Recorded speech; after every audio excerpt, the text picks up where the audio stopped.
Good evening, football fans, and welcome to Bishop Dwenger Football on the Saints Sports Network. We are broadcasting live from Schuler Field on the campus of Mount St. Joseph University here in Cincinnati, Ohio, where tonight the Saints face a stiff road test in their road opener of the season against the Archbishop Moeller Crusaders. Before we get any farther, we'd like to begin with an opening prayer. Everyone, please bow their heads and join us in listening at home. We appreciate all of you. In the name of the Father, and the Son, and the Holy Spirit, amen. Dear Heavenly Father, thank you for this beautiful day to be down here in Cincinnati. We thank you for safe travels down, and we pray for safe travels back for our athletes. Let us reflect on the game of football, and especially in all athletics, that every minute on the field is to give glory to you. Please keep our athletes safe. Please keep them good sports. But most of all, teach them your love through the game of football. As we pray in your heavenly name, amen. In the name of the Father, and the Son, and the Holy Spirit, amen. Amen. Thank you very much, Parker. Once again, we welcome you to Schuler Field. I'm Eric Pete, and I'm joined tonight by the one and only Sean McBride. Sean, thanks for being with us. Eric, thanks for having me. Great to be here tonight. It's hot, it's sweaty, and we're ready for football. You know, that's what I was going to say. It couldn't be much muggier up here on the stadium wall here at Mount St. Joseph University, but this is a wonderful environment for football. Beautiful setup they have here, and for the Moeller Crusaders, getting to play your home games on here, that doesn't get much better than that. This is the nicest outdoor sauna I've ever been to. I got to tell you, it's a beautiful facility. You're absolutely right, Eric, and they do know how to put on a show here, and we're truly blessed to come down here and see the Saints take on these Crusaders. I'm excited about tonight. We are all excited, and we hope you are as well. We thank you very much for joining us here on the Saints Sports Network, home of all things Saints when it comes to Bishop Dwenger athletics. And tonight's matchup, Sean, is I could say a powerhouse might be an understatement when it comes to the Moeller Crusaders. They are year in and year out one of the top programs, not only in the state of Ohio, but arguably in the Midwest as well. They come in with an 0-1 record, however, and so the only thing more formidable than a powerhouse football team is a mad powerhouse football team. That's what we've got tonight in the Crusaders. Yeah, it surely seems like, we got in Northeast Indiana, Moeller got on our radar way back in the day with Jerry Faust and Notre Dame, of course, and some of the folks knew about their storied legend, long before that as well. But all boys school, all business, all power, and it might be on display tonight here against our Saints. That's right. The Crusaders come into this game, as we said, 0-1. That record due to a loss in their home opener to Ben Davis, and that was here at their home field. Ben Davis came in, and of course we know them well from the MIC in Indianapolis, but Ben Davis came and put a wallop on them, 49-28. It was a game that it started out with Moeller on top, but Ben Davis went on a 33-0 run in the middle portion of that game. Moeller was held scoreless from the middle of the first quarter all the way to the mid-fourth quarter, and so you better believe they want to get their offense back on track tonight against the Saints. And you look at that score, and you did a great job of laying that out, Eric, because again, first game jitters, mistakes here and there, every team has them. These are kids, by the way, but that's a telling tale, when you talk about that different spread, scoring at the front and scoring at the back. So the story is, in my mind anyway, the questions that still answered, is Ben Davis really that good, or has Moeller maybe lost a step? Right. We're going to find out a little bit about more of that tonight. And that's the beauty of week one in high school football. You never know. That's right. You never know. You get to week 2, week 3, week 4, things start to sort out a little bit more. So we'll learn a lot more about both of these squads after tonight. Now, of course, for the Bishop Dwenger Saints, they come in with an 0-1 record as well after a 51-7 home loss to Brownsburg at home. And that game, let's just get the ugly out of the way first. Yes, it was a big loss. It was the most points they'd allowed since a loss to Lures back in 2012, and it was their largest margin of defeat since a 66-10 loss to Snyder back in 2004, and that was 19 years ago. So the numbers obviously are what they are, but to me, Sean, more than anything else, it gives me a great deal of respect for Coach Garrett and this coaching squad for not worrying about the numbers. They're going to go out there and schedule the best opponents they can get. They're teaching their kids to embrace adversity, learn from challenges, and the hope is to be the best version of themselves come tournament time. You want to be the best, you play the best. That's exactly what it comes down to, and what everyone has to realize, there are 3 seasons when it comes to football. You've got preseason, you've got the regular season, and postseason. So clearly the Saints are poised for a postseason run, including some news this week that kind of shocked Indiana as well, is that, the Saints will be playing in 4A. So, yeah, very interesting development there. Yeah, we'll talk more about that throughout the broadcast, but you can see the Moeller Crusaders running onto the field. Very, very large numbers on this football team. As Sean said, a private, boys-only Catholic high school, and opened up in 1960, so kind of a similar pedigree as Bishop Dwenger, who's celebrating its 60th anniversary this year. And anytime you get 2 Catholic schools going against each other, these guys know what it's about, going up through all the parochial ranks and waiting to become part of the Men of Moeller. It's all over the stadium. Let's go Big Mo is all over the place. It's just a great culture here in Cincinnati. And great to see the 2 Marines alumni leading the charge for the Men of Moeller out there. Again, strong ties to the military, everything patriotic. So it's a great, great evening here in Cincinnati, and we're looking forward to some really hard-nosed football. Yeah, let's talk some X's and O's. For the Bishop Dwenger Saints, we saw in their first game out the first start for the senior quarterback, Ethan Springer. He went 8 for 20 on the night, 82 yards, tossed a touchdown and an interception. But the big thing to me, Sean, was he didn't have a lot of time to operate as the Brownsburg rush was repeatedly getting into the Dwenger backfield. Which you're exactly right. And at the same time, the kid showed a lot of poise. Right. He was able to evade. He was able to escape that pocket. And when he was flushed, he had some really good positioning. His hips, his shoulders, everything looked good. I know. Yeah, he threw a pick out of the flush, but that's going to happen to kids as well. But again, Springer showed a lot of poise, and really, with a beatdown like that, let's call it what it is, they never stopped. They never gave up. The third and fourth quarter, they were in it to grind, and so hats off to the Saints in that loss. That was another big takeaway. The Saints just, the energy was there through the end of the fourth quarter, despite the score on the scoreboard. But yeah, as you mentioned, Springer going 8 for 20, a lot of the cause for his high number of incompletions was him making the decision to get rid of the football instead of taking a sack. So a lot of good decision-making kept maybe the score from being even more lopsided than it was because of Springer able to get rid of the ball. Now on the other side of the field, the offense begins and ends with number 23, Jordan Marshall. If you don't know his name yet, you soon will, not only at the high school ranks, but next year at the collegiate level. He's heading to the University of Michigan to play for Coach Harbaugh, and he is about as good as they come when it comes to a running back at the high school level. He's ranked right now by 247 Sports as the number 3 player in the state of Ohio and the number 7 running back in the entire nation. So there is not a thing he cannot do on the football field. Comes in the Gatorade Player of the Year last year in Ohio as a junior after rushing for about 2,000 yards and 30 touchdowns. And he is going to be giving the Saints a handful in the backfield tonight. Yeah, he's going to light it up on every touch that he's got. And, again, what we saw last week against Brownsburg, that first play from scrimmage. Right. Boy, let's hope that the defense has shored things up and gotten the edge taken away from these guys, because – unfortunately, they have the talent to run rampant over the Saints tonight. Well, and Jordan Marshall did exactly what Garrett Sherrill did on the first play from scrimmage, and that is run for a 75-yard touchdown. Very, very impressive back.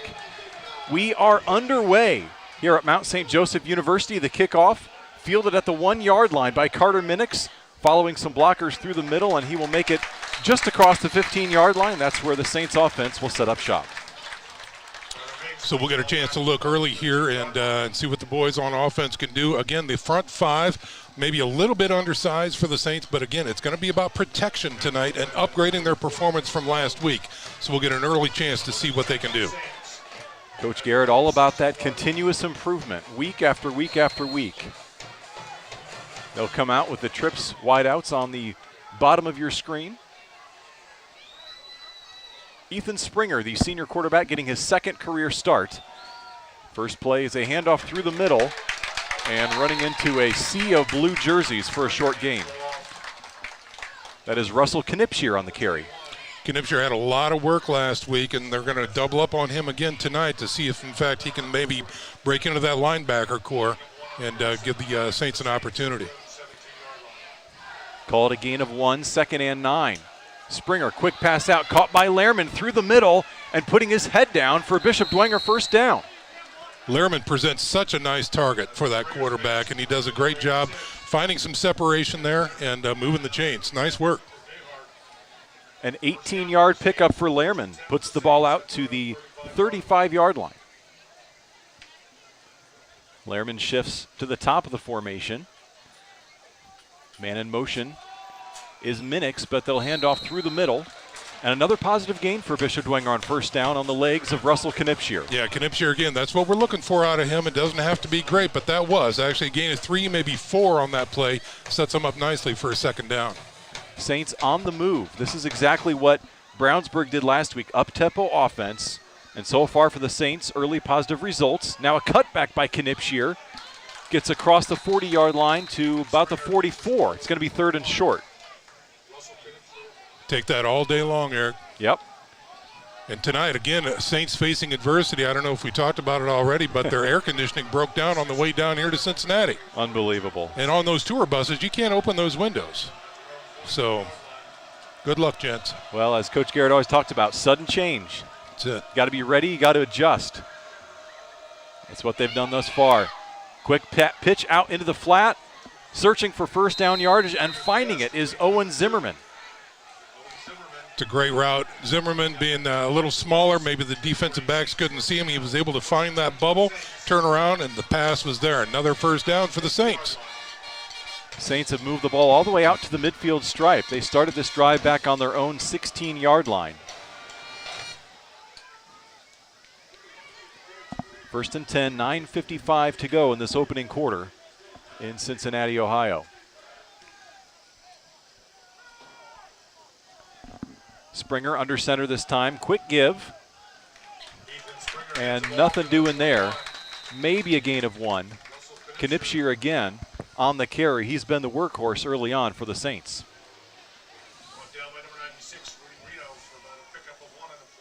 Knipscher last week, 15 rushes for 45 yards. He's already had about a third of those carries tonight on this opening drive.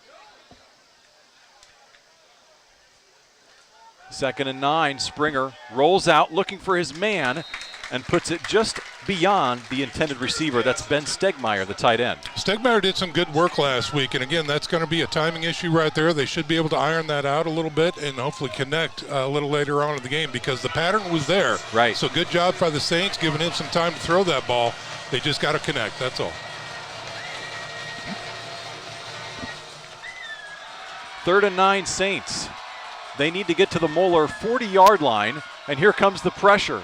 Springer looking for time, runs out of time, and he'll go down for a sack at his own 45-yard line. Yeah, tough that one. That they brought the kitchen sink on that. The pocket collapsed too soon. He was not able to look downfield, and that's going to bring up a 4th down. Nevertheless, some positive signs by the Saints on their opening drive. Advancing the ball all the way up to midfield. Here is the first punt of the game. Aguirre puts it into the air, fielded at the 20. On the return, some nice bit of footwork across the 45, 50, inside the 40, one man to beat, and he's got a blocker going to the house. On the return, that is Preston Smith, the senior wideout, and Moeller is on the board with an electric kick return with 8:26 to go in this first quarter. Saints are going to have to clean that up right there. That was a very well-executed run and not enough pressure on that one. So when we look at all phases of the game, offense, defense, and special teams, Dwenger's been able to hang their hats on special teams here in the last few years, and they need to clean that up. Out to attempt the PAT attempt, Carson Schroyer. Boots that one up and good. So your score with 8:26 to go in quarter number 1, Archbishop Moeller 7 and Bishop Dwenger 0. We'll step aside. You're watching Bishop Dwenger football on the Saints Sports Network.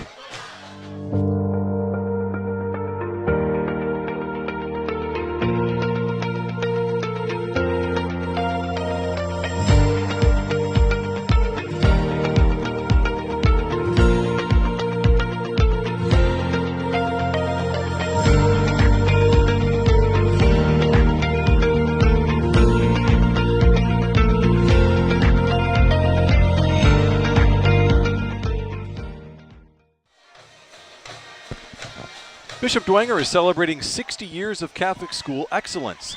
To celebrate 6 decades of shaping saints, we have many special celebrations coming up throughout the year. Check out our website and follow us on social media for all the details. Well, the Crusaders set to kick things away, and that kick return, Sean, had shades of the first play from scrimmage by Brownsburg. The Saints had an early chance to wrap up and make the tackle, and instead of limiting that return to about 5 yards, it went to the house. Yeah, that was an 80-yard return. He caught it right there at the 20. So you're exactly right. Shades of bad from last week. Rears its head again. Schroyer pops this one up. It's fielded at the 24.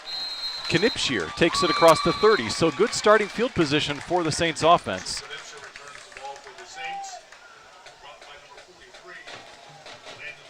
See if the Saints can generate some more offense on the field.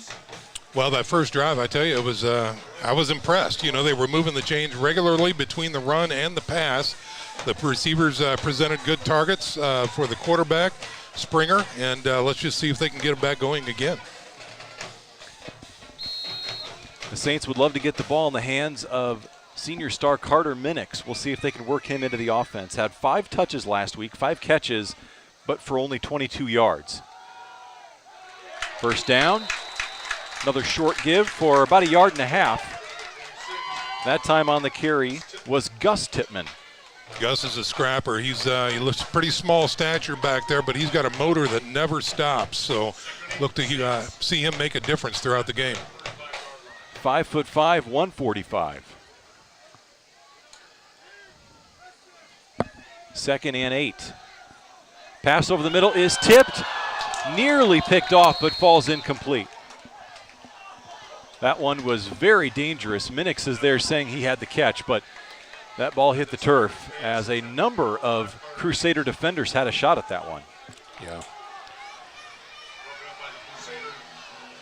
And just like that, it is 3rd and long for the Saints. Big down right here. They need the 43-yard line. 4 wideouts for Dwenger. Lehrman by himself on the bottom of your screen. Springer's going to step up in the pocket. He's going to run out of time. Gets swallowed back from behind. A positive gain on the play, but still several yards short of the first down marker. Again, we talked about his poise, looking downfield, checking off, nothing there, realizes the pocket is collapsing and decides to tuck it and run. So another great decision by the quarterback for the Saints. Saints will have to punt this one away.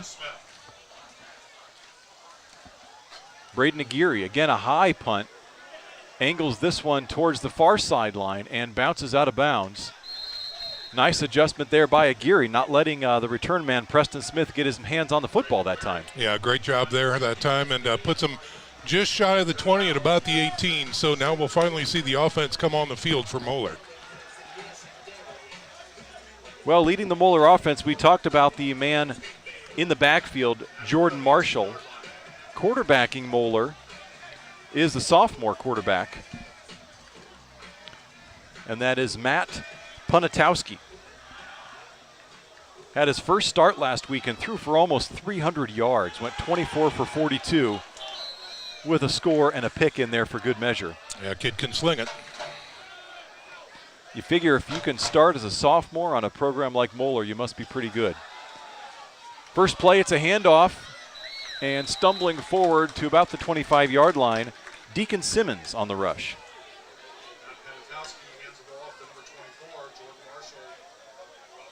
Well, they said Jordan Marshall on the PA. Marshall is number 23 on the roster, but I believe this must be him.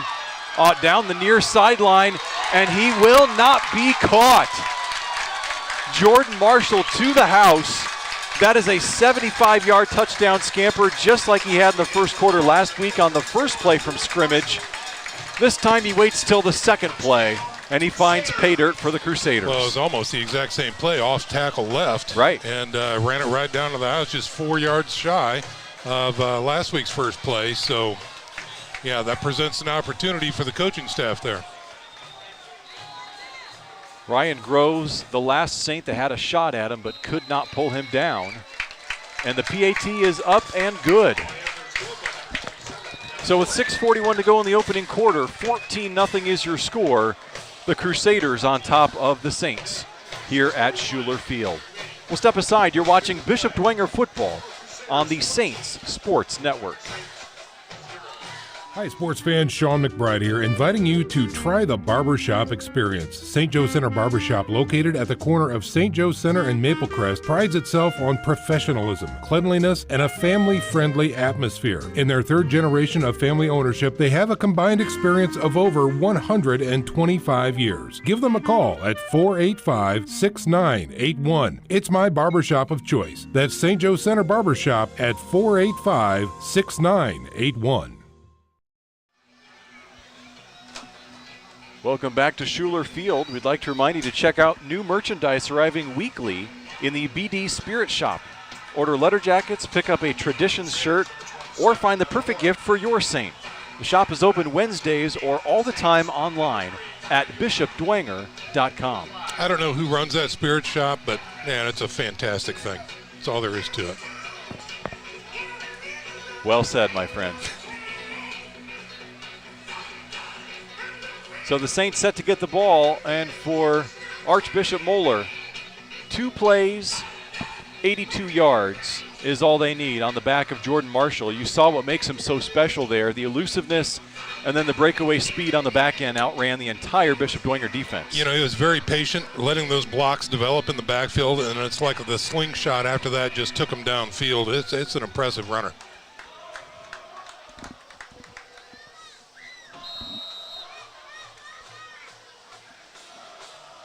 Schroyer kicking off for the third time, back deep for the Saints. Minix takes it from the 1. Looking to find the edge, gets to the edge, and around across the 25-yard line. Carter Minix with a fine bit of running, gets the Saints setting up for shop near the 30. Tremendous run by Minix there, shaking off 2 tacklers right there and getting out past the 20. That's exactly the type of leadership that the Saints need to see. Puts them in good position to start this drive. Minix did not even have any blockers on that side of the field and did it all by himself. Slippery.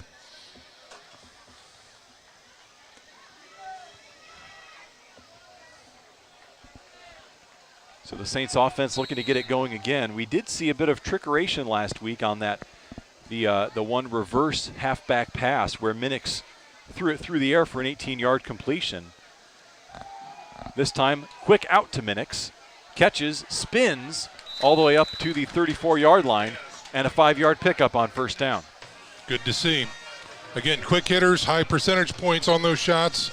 That's a good strategy by the coaching staff right there. Still very early in this game, 6:10 on the clock. So the Saints more than content to try to churn out a long, methodical drive here. They don't need big chunk plays all at once. Springer, another short pass, same formation. Minix catches it again, this time good for a gain of 3. It's going to be 3rd and short. It's one of those run it till you stop us type of plays right there. Right.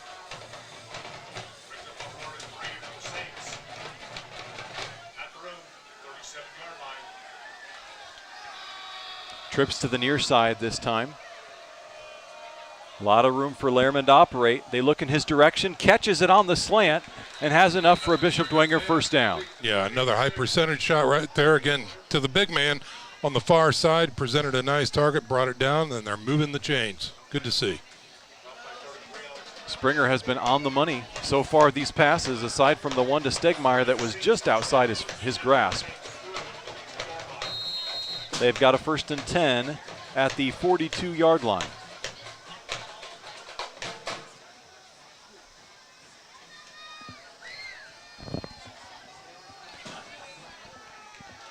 Lehrman with the short completion there, also a big play threat. Had the touchdown last week for Dwenger, 2 catches, 50 yards. Springer steps up in the pocket.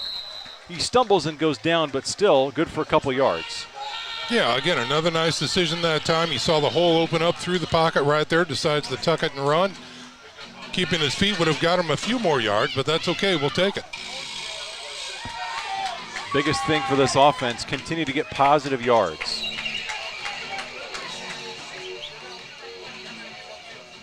Second down. Handoff this time, and That's Toby Tittman on his first carry of the game, but had no room to run, just getting back to the original line of scrimmage. Not much there. Those front three for Moeller, it's a stout group. They are tough, and they're bottling things up there in the middle.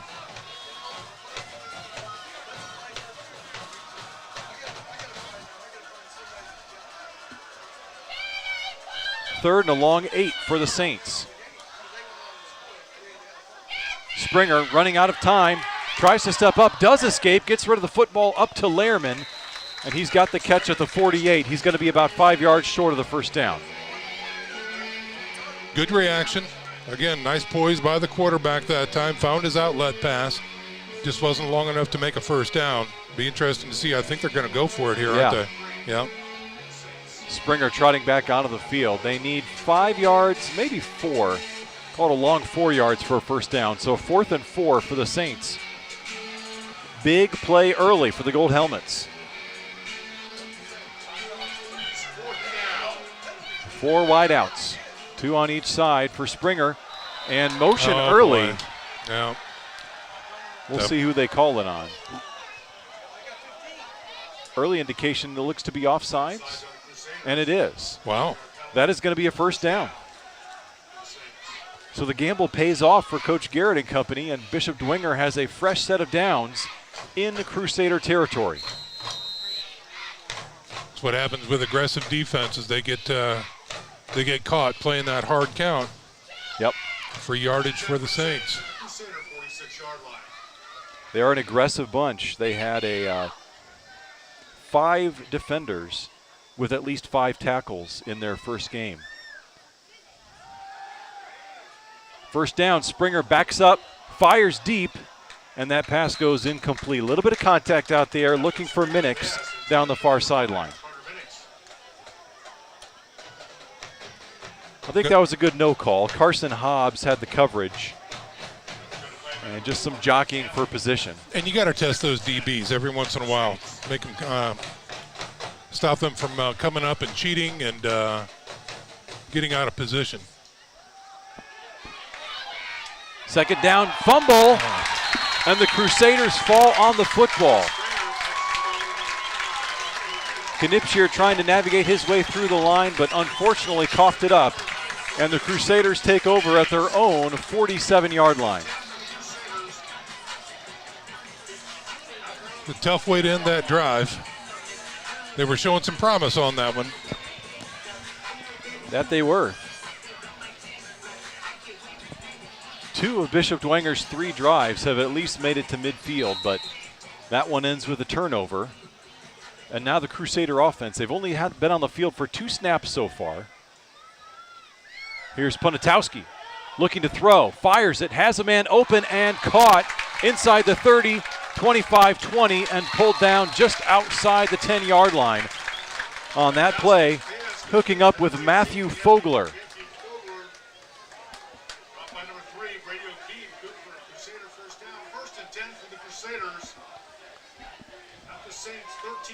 So they'll mark it at the 13, 1st and 10. Crusaders right up to the line, now a man in motion.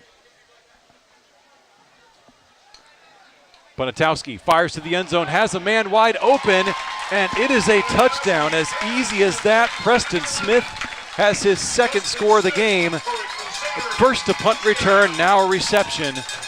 And it is all Crusaders here at Mount St. Joseph University. Wow, talk about blown coverage. He was wide open. Somebody missed him back there. And, of course, great connection there by the quarterback to his wide open receiver. Easy score.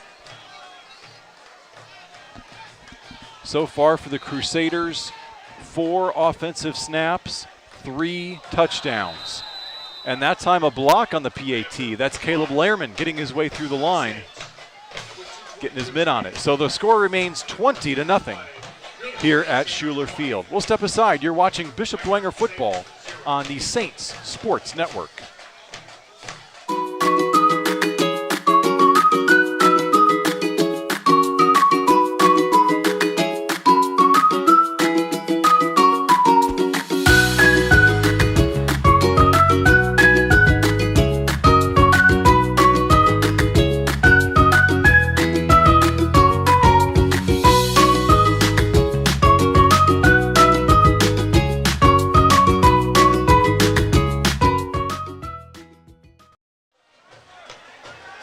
Welcome back, folks. I'd like to invite you to join us for our 60th anniversary homecoming festivities. Don't miss food trucks, the Black Hawk helicopter, oh yes, it's back, and post-game fireworks at the homecoming celebration when the Saints take on the Homestead Spartans. That is September 15th at Shields Field. And Sean, as you might point out, Shields Field has a bit of a new attraction. Man, I tell you what, I'm so excited about that. The Jumbotron got installed this week.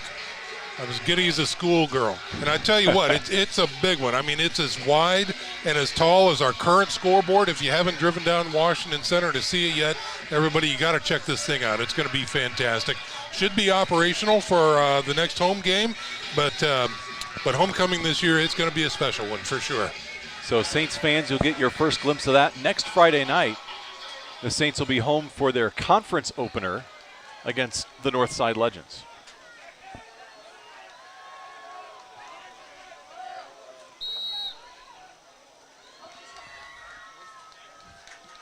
Carson Schroyer, busiest man of the hour, punts this or kicks it away, and that one through the back of the end zone. So we've got 2:22 on the clock. And the Saints coming out for their fourth offensive possession. Seen some positive signs. And I wonder if Springer has a bit more time, I wonder if he's able to find a couple more of those deep routes. Yeah, I mean, they're moving the ball. Right. That's all there is to it. Then we've got mistakes, and they're not able to really finish, to get down into the red zone or anything like that. But the positive thing here is they're moving the ball. The chains are moving. They're getting first downs. They just need to finish a drive. Inside handoff on first down. No gain on the play. That is on the carry for the Saints. Couldn't quite tell if that was, might have been Gus Tippmann. Looks like him, yeah. Second down and 10. Springer steps up, fires. Lehrman's open. Fingertip grab up at midfield and pushed out of bounds. No, stays in bounds all the way across the 40 and down to the 36-yard line.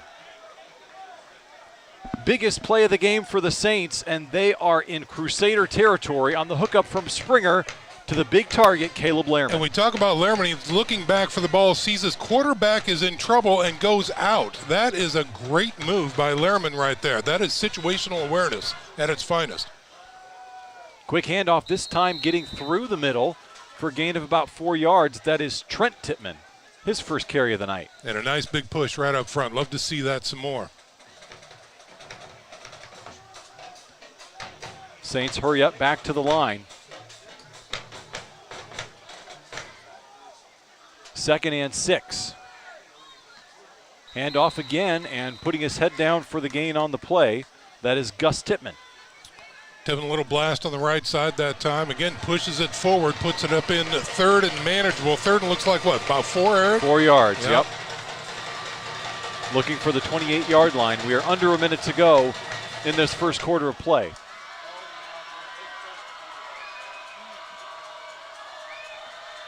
Split backs and a timeout taken by Coach Garrett. So they'll talk things over and we will step aside as well. You're watching Bishop Dwenger football on the Saints Sports Network. Worco was founded in the late 1960s by my grandfather and a couple of his business associates, and my dad was the president from 1977 till 2010. Our philosophy is if you're not moving forward, then you're going to get left behind. For that reason, we became the pioneers of robotic orbital TIG welding, automated pressure welding. As a family-owned and operated business, we realize that our employees are our most valuable asset. We've invested heavily in them throughout the years, and they've given a lot back to us and to our customers in providing a high-quality product. Back at Schuler Field, big 3rd and 4 for the Saints with 43 seconds left in the first quarter. It's the deepest penetration they've had into Moeller territory yet. So they switch from the split backs to the I. I formation, handoff through the middle. And it'll They're going to mark it maybe about a yard short. Trent Tittman on the carry. And this is likely 4-down territory for Coach Garrett and company. Yeah, you would think if, in fact, they wouldn't go for it back in their own territory on 4th down previously, they're going to do that again. Maybe they'll try the hard count, too. See what happens. Oh, there's a breeze. You feel that? I do. So looking like working through some personnel changes here. And that's going to bring us to the end of the first quarter. So through 1 quarter of play, the Crusaders have opened up a 20-0 lead. However, the Saints on the move, facing a 4th and short inside Moeller territory. Second quarter action right around the corner. You're watching Bishop Dwenger football on the Saints Sports Network. Some see a student athlete working on a shot. We see a powerful lesson in persistence. Some see a student preparing for success on an exam. We see a student athlete preparing for success in life. Proud to keep education in front of athletics since 1903. Some see a student athlete working hard in the weight room. We see a future leader learning there are no shortcuts to success. Some see a start to a swim meet.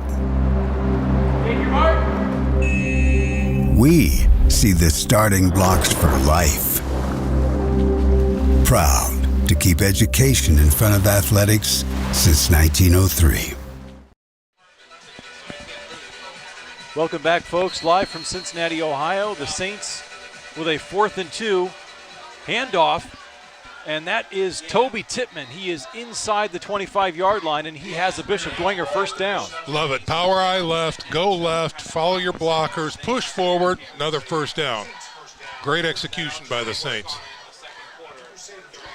Toby with a slight limp as he runs off the field, but he is one of those power rushers.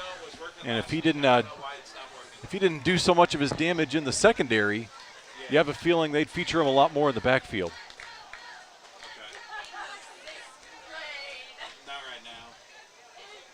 First down, Springer is swallowed up. Penetration by Will Adkins, 6'3", 220, straight through the line. Yeah, nearly unabated to the quarterback right there. Again, a conversation with your lineman as to who has who, and got to put a hat on the big fella, because that's exactly what happens when you don't. Only positive on the play is that it happened so fast. Springer was only 5 yards deep. Yeah. 2nd and 15. Back to the 4 wide formation for Bishop Dwenger. Springer fires, has his man Zimmerman driven backwards immediately. But they do pick up the yardage they lost, and maybe another one. You're going to mark it with a 3rd and 9.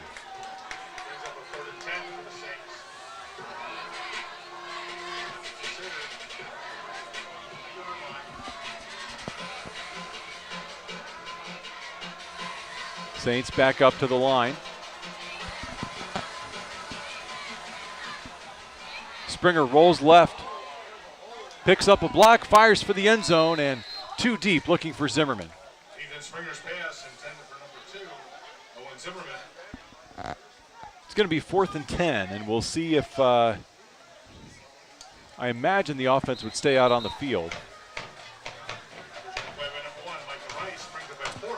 Don't see the field goal team coming on, so I think you're right, Eric. Ball's on the 24, so you'd be looking at about a 41-yard field goal. They'll opt to keep the offense out there. Saints need the 14-yard line for a first down.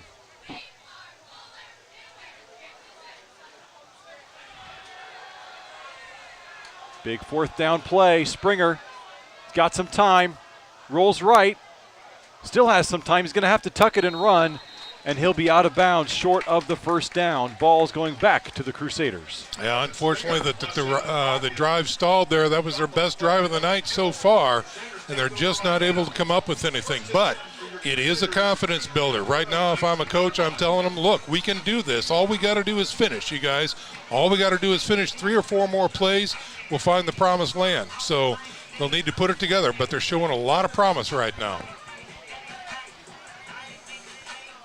And credit the offensive line for giving Springer some good time to roll out and look that time. Amen but to that. Coverage You're right. down the field just so good he didn't find anyone open. 1st and 10 Crusaders. Bonatowski hands off. And that time the Saints defense is there, limiting the ball carrier to a short gain.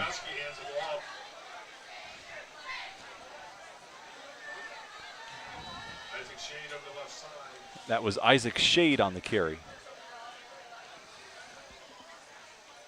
2nd and 6. Shade again, a lot of running room, big blocks as he crosses the 30-yard line, and he has a Crusader first down. Number 11 on that tackle there, Eric, did a great job shedding his block and getting outside of it in order to make that tackle. Yep, that is Ryan Groves. Groves, yeah, great work.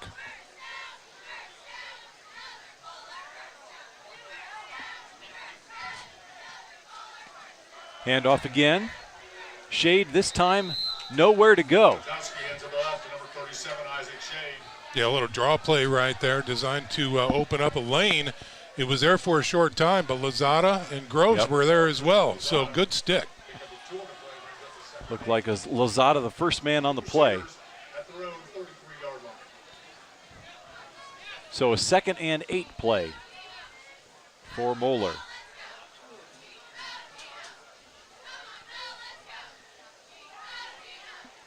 Here's Bonatowski to throw, fires, has his man caught and wrapped up immediately by the Saints. He's going to be right near the first down marker. Number 14 on the catch there, Eric. Yep. Nice job out in the open field. Roman Mason. Short of the first. Hurry up offense. 3rd and a yard, trying to pick up that yard. Goes to Marshall around the left side. He's got the yard and then some as he crosses the midfield stripe. Yeah, Moeller's been doing this all night. Up tempo, very fast, not even huddling, really setting the pace of the game so far. And it's got the Saints defense on their heels.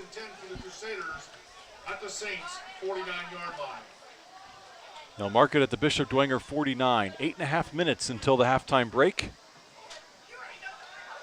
Quick pass, it is caught with lots of running room and some blockers inside the 30, 25, 20 before he's taken out of bounds.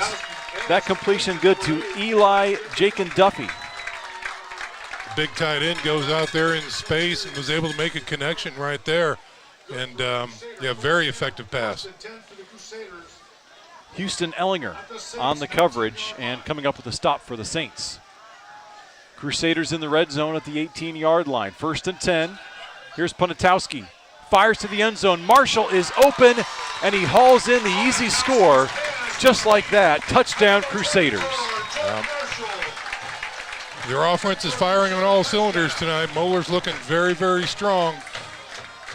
And Bonatowski is finding some wide open men. That time, Jordan Marshall showing he can do it in catching the ball out of the backfield as well. He is very dangerous in that regard too.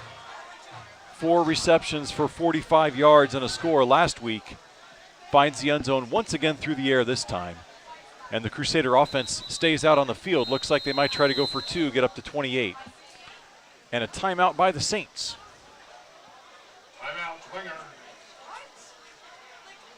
So we'll keep it right here. We'd like to remind you folks to check out the newly launched Saints Sports Network, which you're checking out right now. So good job. This is your home for all things Dwenger. Follow us on social media and subscribe on YouTube. For commercial placement and advertising opportunities, call the BD Development Office. That is 496-4706, 496-4706. Great opportunities out there if you are interested in being a part of this adventure with the Saints Sports Network. And of course, not only having the games here on YouTube, but social media as well. Check out Facebook, check out Twitter, and we are your source of anything Bishop Dwenger athletics.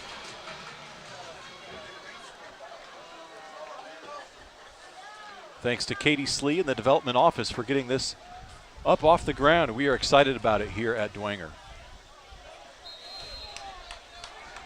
So the offense remaining on the field, trying to go for 2. And they'll line up with one of these trick plays that Bishop Dwenger used to run. Jump pass into the end zone, and it is hauled in for 2. How about that? On the receiving end that time, Cooper McCutcheon, the tight end. It's a good play to put on film and makes your opponents take when they watch this film, that's something else to prepare for. So, again, Moeller picked their spot to try that out, and it was a good time to do it. So 28-0 is your score. 8:11 to go in this opening half, yes. So for Bishop Dwenger, that last drive, they got all the way down to the red zone. The big play, if you recall, Caleb Lehrman, and that was on, Sean, as you mentioned, that was the play where you just have to make something out of nothing.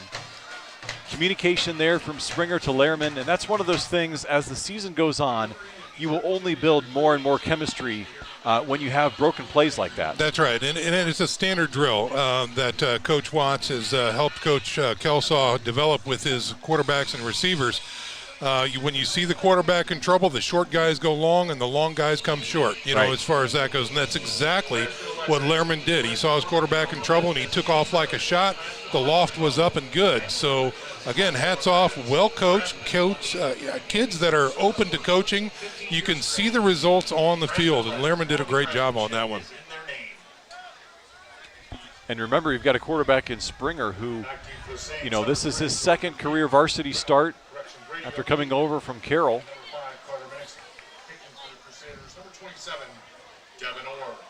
So a lot of growth that can happen throughout the season. Doing a great job for only his second start. Yeah.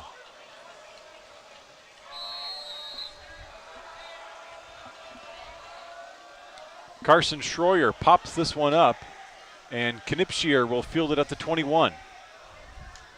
Makes his way through the initial line and then falls forward across the 30. So a nice bit of running by Knipschier. Yeah. He's a workhorse.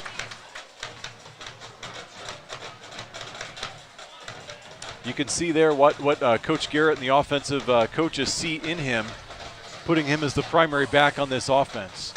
Just an endless motor, always churning and fighting for extra yardage. You look at his helmet, too. I mean, he's always looking for that hole. He's always looking downfield, looking where can I make a cut, where do I have to put my shoulder down. He's a great runner, doing a great job. Knipschier Jr. checking at a 5'11", 170, but playing bigger than his size. 1st and 10 from the 32. Springer with split backs. Knipschier bounces off the pile and then is driven backwards. They'll give him forward progress, but still for a loss of 1. Not enough, yeah. The defensive end right there was actually getting double teamed and was ineffective. So the big push that time resulted in no gain. So a little bit more effort by the Saints maybe.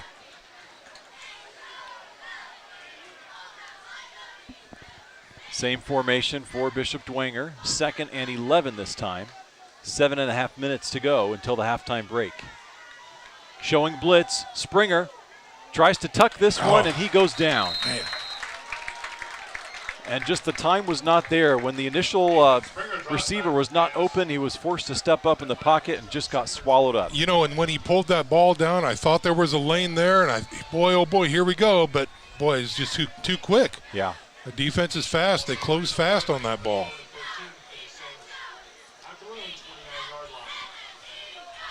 Christian Harris, Will Atkins, and Thomas Gerke anchoring that defensive front for Moeller. Gerke checking in at 6'1", 270. Here's the pass, and it is deflected and no good. Looking for Carter Minix, and I'm not sure if the defender got his face around to get a look at that ball. A little bit of face guarding there, but they let it go. I like the play call. It was a quick hitter. It was a high percentage shot, and yes, I think that would be going down as questionable. Nevertheless, it's going to bring up a 4th and long. Saints to punt it away, and Aguirre puts his foot into it. takes a Crusader bounce up to about the 45-yard line. And we do have a flag on the play. It's going to be against Moeller.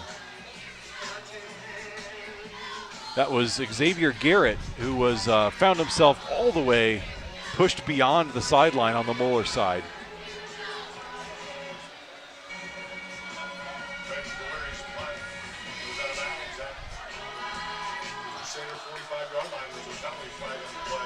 So that'll back up a little bit there. It is a personal foul against Moeller. So they'll march backwards. You know, we talk about the first game for Moeller. Just like Bishop Dwenger, the Crusaders are also not used to starting 0-1. But in that game against Ben Davis, we mentioned their offense going cold. The turning point in that game, things were pretty much back and forth. Crusaders were about to go into the halftime down by a touchdown. They were a yard away from a score that would have brought them within 7. Lozada on the free rush here, fires down, has a wide open man. It is caught at the 30, and walking into the end zone is number 13. That is Javon Love for another Crusader touchdown.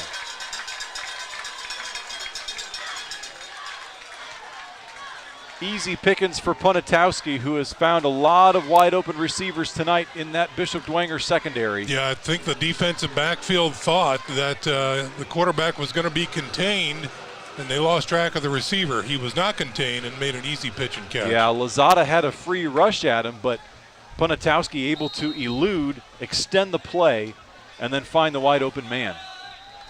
PAT is up and good. 35-0 is your score. Moeller all over Dwenger here at Mount St. Joseph University. You step aside, you're watching Bishop Dwenger football on the Saints Sports Network. Tippmann Group is a family-owned business that's proud to call Fort Wayne home. We build cold storage facilities all around the United States, run one of the largest cold storage companies in the nation, and lease office space in Fort Wayne, like inside the Lincoln Tower.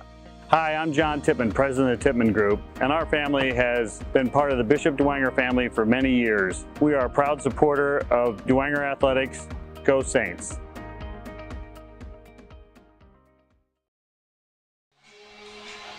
Welcome back, folks. Air X-Ray specializes in providing safe and healthy air quality, as well as basement, crawl space, and slab waterproofing solutions for residential homes. Call their experts to improve the health of your home. That's Air X-Ray Specialists. Well, quick score offense again for the Crusaders. That time the big touchdown coming to Javon Love. And 35-0 is your score. Yeah, it's getting late early for the Saints. It is. I mean, that's all there is to it. And every aspect this Moeller team seems to be locked in. So I don't know if they're going to send their twos out in the second half. I don't know if there's going to be a running clock. One of the things we talked about before on the way down, we really don't know the rules of Ohio, but it'll be interesting to see what happens coming up. Heads up, Parker Knoll able to find the information for us in the state of Ohio. After the first half, it is a running clock if you're a 30-point differential.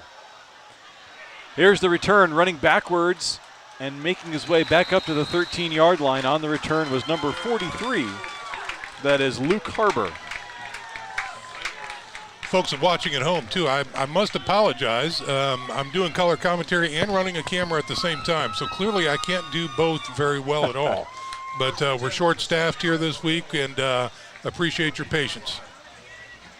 A-plus effort. That's all I'm going to say about that.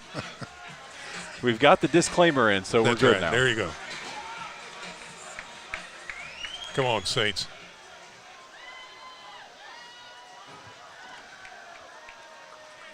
It's going to be a 1st and 10 at the 13-yard line. Still 6:20 in this first half. Trips to the bottom of your screen showing blitz.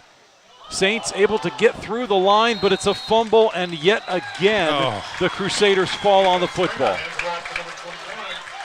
I was just going to say they were bringing pressure on the left-hand side, so he picked the correct hole to go through. Yep.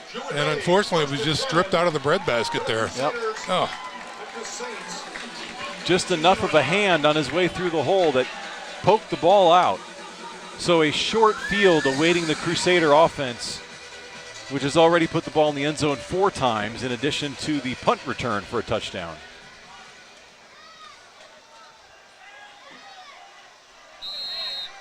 Ponatowski, talented sophomore, is going to line up in the pistol. Trips to the top of your screen. Looking to throw, trying to set up the screen, and nothing there. So Ponatowski throws it into the turf. Nice pressure that time, getting the quarterback off his game. Like to see that. Yeah. Penetration there from the Saints, not allowing that screen to develop. 2nd and 10. We'll see if the Saints defense can stiffen up here.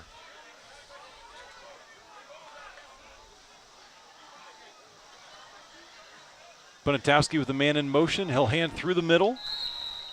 And a short gain that time. That's Isaac Shade down to the 16-yard line. Nice backside penetration that time on the Saints defense to come in and close up that lane. Big 3rd down for the Saints defense. They have yet to stop the Crusaders on that side of the football. 3rd and 8. Ponatowski rolls, fires, and it's low. So a quick 3 and out for the Saints, but we'll see if the Crusaders elect to go for it. Nope, looks like the kicking unit is onto the field. Much to the displeasure of the crowd, apparently. Yeah.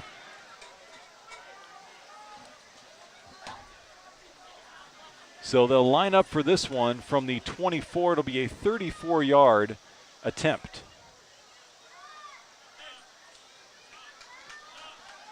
Kick is up. Plenty of distance, but it is no good. Looked like wide left. Yeah. Interesting. No good by Carson Schroyer. So how about that? The Saints defense is put on a very difficult situation with a short field and gives up only 2 yards and then a missed field goal. I love to see that.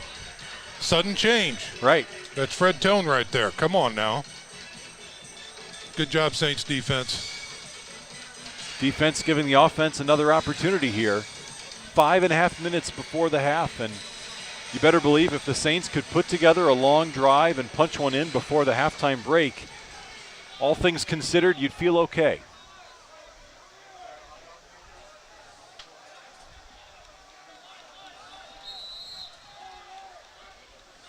So 1st and 10 from the 20. Springer in the shotgun. He's got Toby Tittman on his hip. Fires, looking for Minix. Minix somehow pulls that one in. Looked like he initially had his hand on it. It was deflected away by the defender, and then Minix found his way to pull the ball back in. Just like Spider-Man. He's got stuff on the tip of his fingers, make that stuff stick there. Tell you what, that was a tremendous effort. Kept his eye on the ball, brought it back down. Good for him. Positive gain by the Saints. Good for 3 yards, 2nd and 7. Saints go 5 wide with an empty backfield for Springer. Fires it. He's got Zimmerman, and Zimmerman is good for a couple yards before he gets stuck. Should mark him around the 25 there. So again, yeah, like you said, Eric, just a couple yards, but that's okay. Up tempo, they're moving the ball. It's good to see. 3rd and manageable coming up for the Saints. Yep, 3rd and a long 4. Saints would love to get a first down and keep this drive going. 4:34 to go until the halftime break.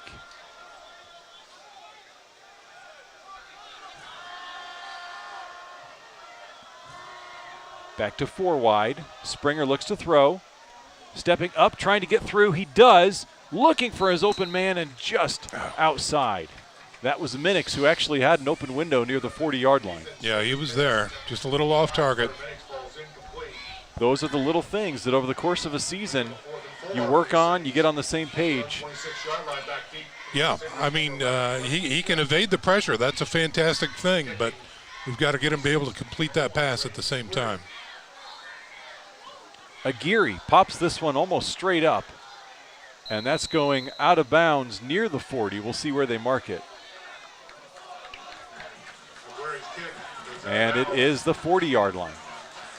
So another short field for the Crusaders. We'll see if the Bishop Dwenger defense is up to the task again. Got some confidence now after their last drive. Yeah, they might have been hoping for a little more of a breather, but you're right, Eric. That's exactly right. They came up big on that last drive, and they're poised to do it again. We'll see if the Saints can get some pressure on Punatowski. He's had a lot of time to throw thus far this evening, but when he did get pressure, he had to chuck it down into the turf.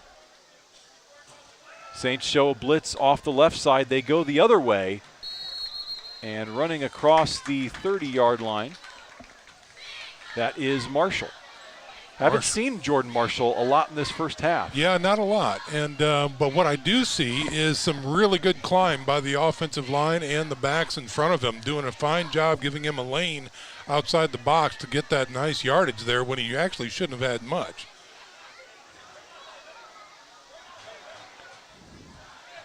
Second and short, they'll fire it. Bubble screen, and it's caught, good for a first down. That time on the receiving end was Preston Smith. Saints defense, yeah, they moved the chains, but the Saints defense stuck around in their positions where they should have been, so they were able to sniff that one out and mark it for a short gain. 3:50 and counting in this first half. First and 10 from the 29.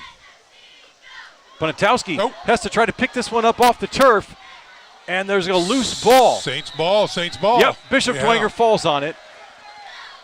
Looks like there might be a flag on the field, or is that just for a loose ball? Big 6'6". Yep, just a loose ball. Okay, number 66 on the recovery for the Saints. How about that? Drew Stauffer, the junior, getting his hands on it. So once again, the Saints defense hold, forces a turnover, and that time it was the bad snap, but the Saints penetrated through the line and were able to deflect the ball backwards. Stauffer ended up being the man on the spot. Great hustle by the Saints in chasing after that loose ball. Absolutely. So we'll see what the offense can do here. They'll set up shop on their own 42-yard line. Springer got time, fires down the sideline, one-on-one coverage looking for Lehrman. A lot of contact, but still no call. They're going to connect. That's all there is to it. And we have an injured Crusader down on the field, in the backfield. They had some penetration looking to put pressure on Springer, and he is down. Medical staff onto the field, and we will step aside. You're watching Bishop Dwenger football on the Saints Sports Network. Indiana Farm Bureau Insurance, we're not just good at insurance. We're good at Matt's one-car, two-bedroom apartment with a home office/home gym insurance. We're good at Nick's SUV and farmhouse with a remodeled kitchen/art gallery insurance. And we're good at the Wilbur suburban home with the two-car garage/rehearsal space insurance. Have you seen my hockey socks? Have you checked your sock drawer? Start with Indiana Farm Bureau Insurance and stop knocking on wood. At Indiana Farm Bureau Insurance, we're not just good at insurance. We're good at Emma and Jake's just baby-proof their two-bedroom bungalow to prepare for baby number 1 insurance. We're good at Madeline and Chance's just gave in and became minivan people to make room for baby number 2 insurance. And we're good at Gabby and Nate's just moved to a house with a bigger backyard to welcome fur baby number 3 insurance. Start with Indiana Farm Bureau Insurance and stop knocking on wood. We are back at Schuler Field, and a great sign for Moeller fans. Able to walk off with the help of the medical staff is number 98, Thomas Gerke.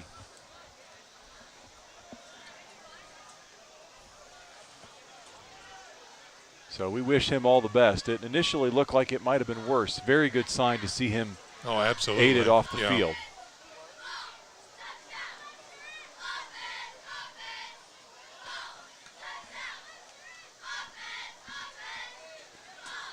Meanwhile, for the Saints, they face a 2nd and 10 at their own 42-yard line.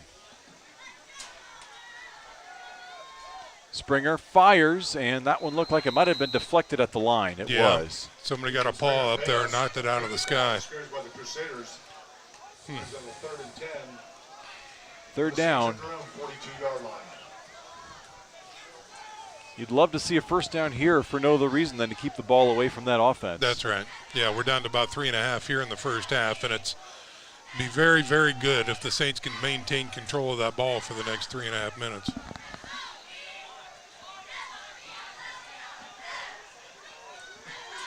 Four wide outs for Springer.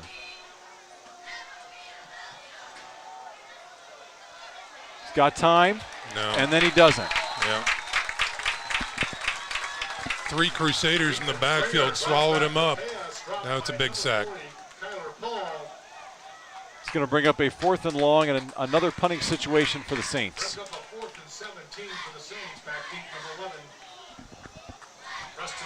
Unfortunately for the Bishop Dwenger offense, that doesn't look like they've had time to get a lot of those deeper patterns really to develop.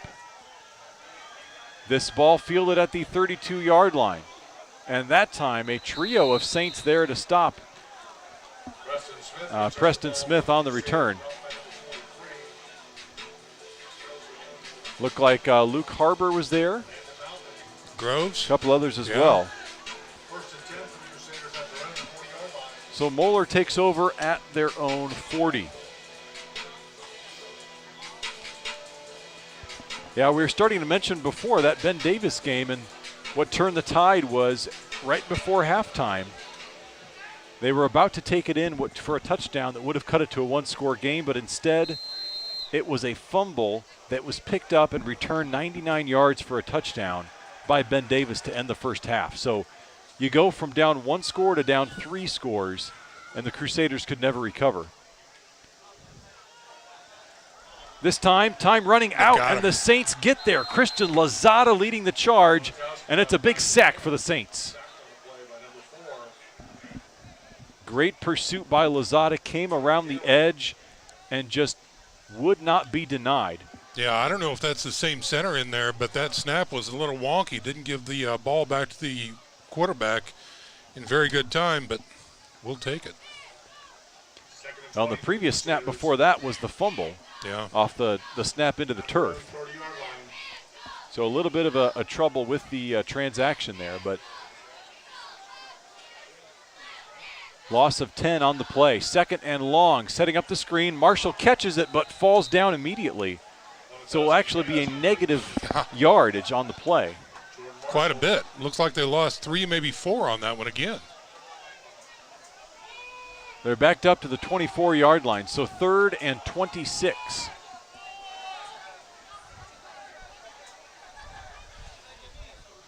Great chance for the Saints to get some pressure here, and as long as that secondary can stay tough and not get beat deep.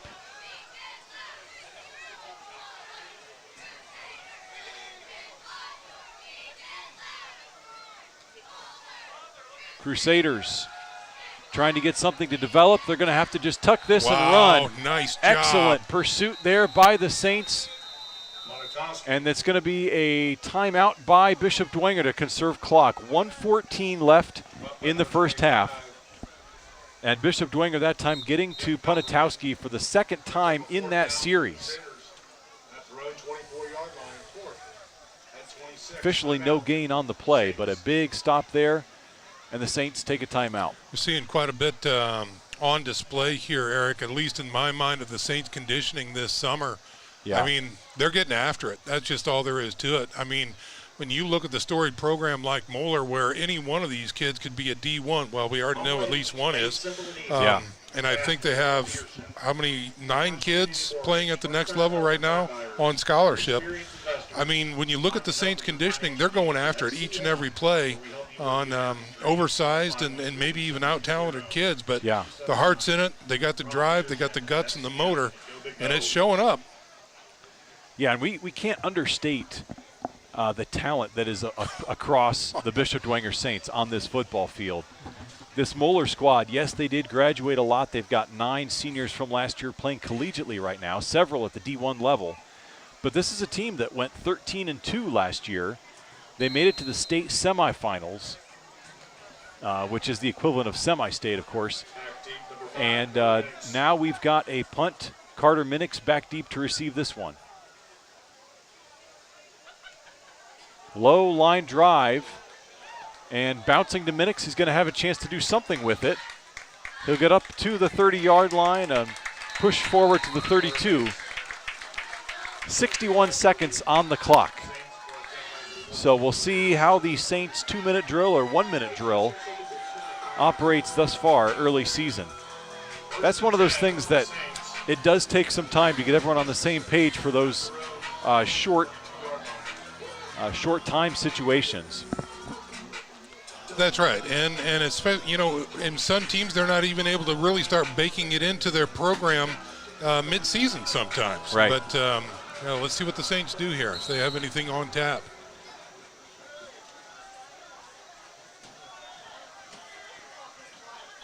.61 seconds on the clock and 67 yards to pay dirt. Looking over the middle, it is picked off. Intercepted at midfield, and back the other way goes number 6. That is Lincoln Murphy with the pick. So Springer was looking to go deep over the middle and just a bit over the head of the intended receiver. Yeah, from the slot, and was looking down that seam pattern, like you said, right over the middle, and the guy playing center field was able to spy it down and just run right under it. So unfortunately, we give Moeller another chance at it here with 51 seconds remaining. And the Crusaders already in Saints territory at the 42-yard line.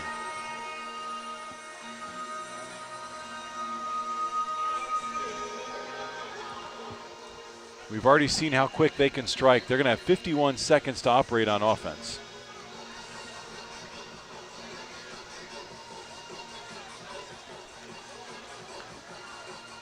Now we do have a penalty.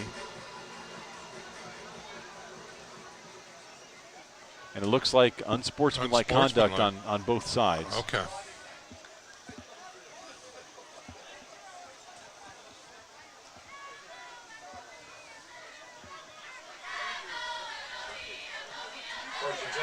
So they move the ball to the 37-yard line.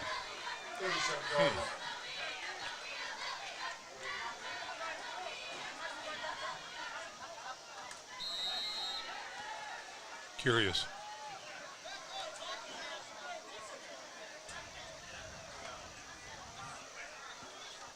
First and 10, Ponitowski picks that one up off the turf as well, fires, has his man, that's Preston Smith at the 30. Gets out of bounds, stops the clock. Quick pickup of 7 yards for the Crusaders.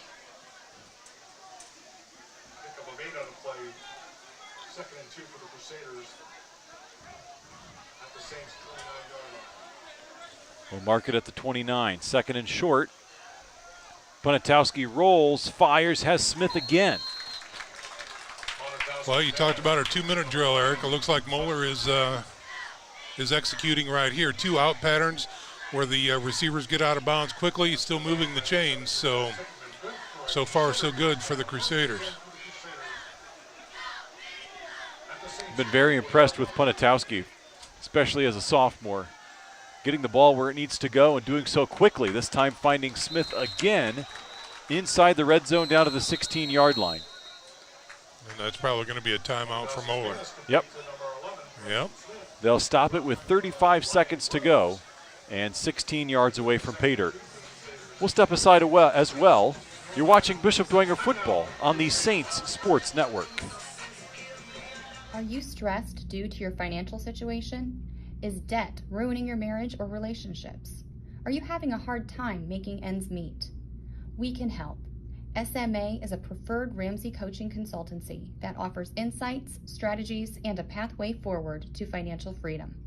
Real advice, personalized solutions, and a real way to find peace and grow your bottom line. We offer a free initial consultation and a variety of plans to move forward. We don't judge, we help. SMA Incorporated, offering peace to the financially stressed. The Indiana School Choice Scholarship Program expanded July 1st. Most families qualify for tuition. Call the Bishop Dwenger Admissions Office to see if you qualify and experience the lifelong benefits of Catholic schools. Second down, they'll fire out into the flat. Breaking a tackle and walking into the end zone is number 14. That is a touchdown by Roman Mason.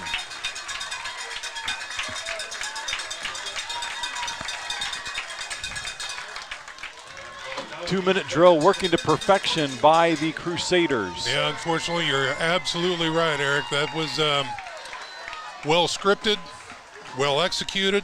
6 more points on the board. PAT is up, and it is good. Excellent job getting that hold down, and that makes the score 42-0. The Archbishop Moeller Crusaders on top of the Bishop Dwenger Saints. So 28 seconds left in this first half. We'll keep it right here. And I'm not sure if you're Bishop Dwenger, if you want to risk too much on offense at this point, especially after the interception the last time out. But you might try a shot down the field if you have single coverage or you see something in the defense.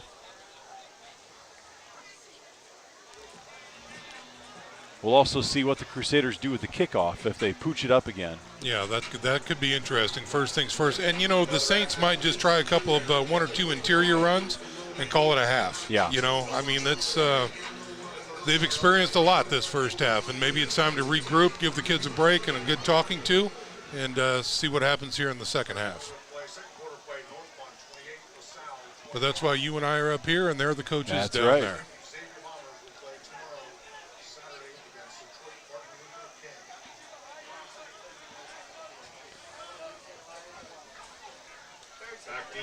You're right. That sophomore quarterback from Moeller, he's good. He's a good kid. Yeah. You can see how he threw for 292 yards last week. Yeah, against Ben Davis, for sure. Slinging it like that.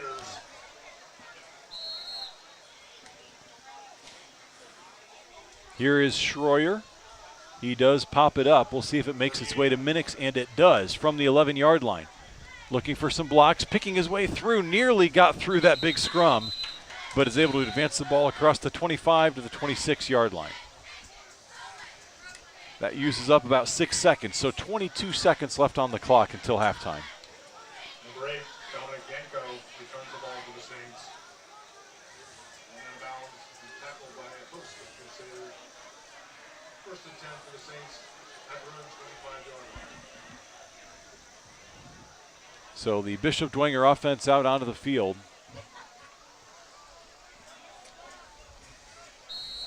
Had some success tonight moving into Moeller territory on, I believe, 3 different occasions.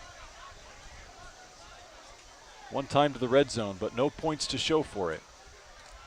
They will go 4 wide and then run through the middle, so Sean actually was on the money with that play call. Yeah, I've got Garrett on the headset. Yeah, okay. Now you tell us. That is the last thing he would ever want, believe me. That is going to do it, isn't it? That is. Yeah. We're going to tick down to 0, and your halftime score here from Schuler Field, 42-0. Moeller on top of the Bishop Dwenger Saints. We'll step aside and be back with your halftime show. You're watching Bishop Dwenger football on the Saints Sports Network.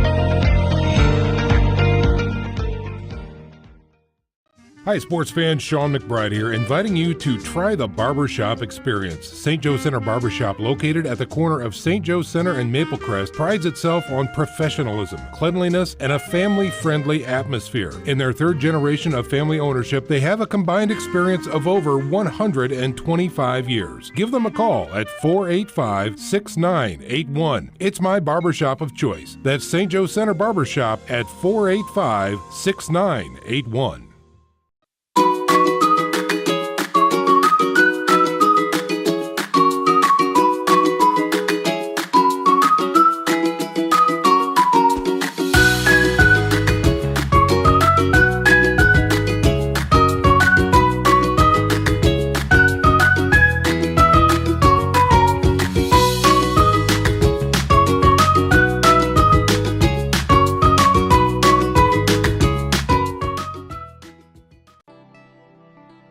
was founded in the late 1960s by my grandfather and a couple of his business associates, and my dad was the president from 1977 till 2010. Our philosophy is if you're not moving forward, then you're going to get left behind. For that reason, we became the pioneers of robotic orbital TIG welding, automated pressure welding. As a family-owned and operated business, we realize that our employees are our most valuable asset. We've invested heavily in them throughout the years, and they've given a lot back to us and to our customers in providing a high-quality product. Some see a student athlete working on a shot. We see a powerful lesson in persistence. Some see a student preparing for success on an exam.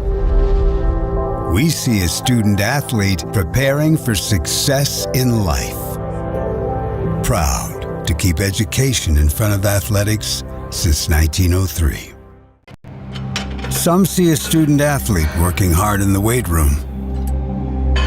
We see a future leader learning there are no shortcuts to success. Some see a start to a swim meet.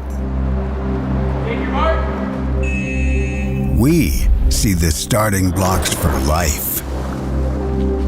Proud to keep education in front of athletics since 1903. At Indiana Farm Bureau Insurance, we're not just good at insurance. We're good at Matt's one-car, two-bedroom apartment with a home office/home gym insurance. We're good at Nick's SUV and farmhouse with a remodeled kitchen/art gallery insurance. And we're good at the Wilbur suburban home with the two-car garage/rehearsal space insurance. Have you seen my hockey socks? Have you checked your sock drawer? Start with Indiana Farm Bureau Insurance and stop knocking on wood. At Indiana Farm Bureau Insurance, we're not just good at insurance. We're good at Emma and Jake's just baby-proof their two-bedroom bungalow to prepare for baby number 1 insurance. We're good at Madeline and Chance's just gave in and became minivan people to make room for baby number 2 insurance. And we're good at Gabby and Nate's just moved to a house with a bigger backyard to welcome fur baby number 3 insurance. Start with Indiana Farm Bureau Insurance and stop knocking on wood. Tippmann Group is a family-owned business that's proud to call Fort Wayne home. We build cold storage facilities all around the United States, run one of the largest cold storage companies in the nation, and lease office space in Fort Wayne, like inside the Lincoln Tower. Hi, I'm John Tippmann, president of Tippmann Group, and our family has been part of the Bishop Dwenger family for many years. We are a proud supporter of Dwenger Athletics. Go Saints! Are you stressed due to your financial situation? Is debt ruining your marriage or relationships? Are you having a hard time making ends meet? We can help. SMA is a preferred Ramsey coaching consultancy that offers insights, strategies, and a pathway forward to financial freedom. Real advice, personalized solutions, and a real way to find peace and grow your bottom line. We offer a free initial consultation and a variety of plans to move forward. We don't judge, we help. SMA Incorporated, offering peace to the financially stressed. Halftime here at Schuler Field on the campus of Mount St. Joseph University, and it is all Crusaders 42-0 over the Bishop Dwenger Saints as we welcome you into the halftime show. Eric Pete joined by Sean McBride.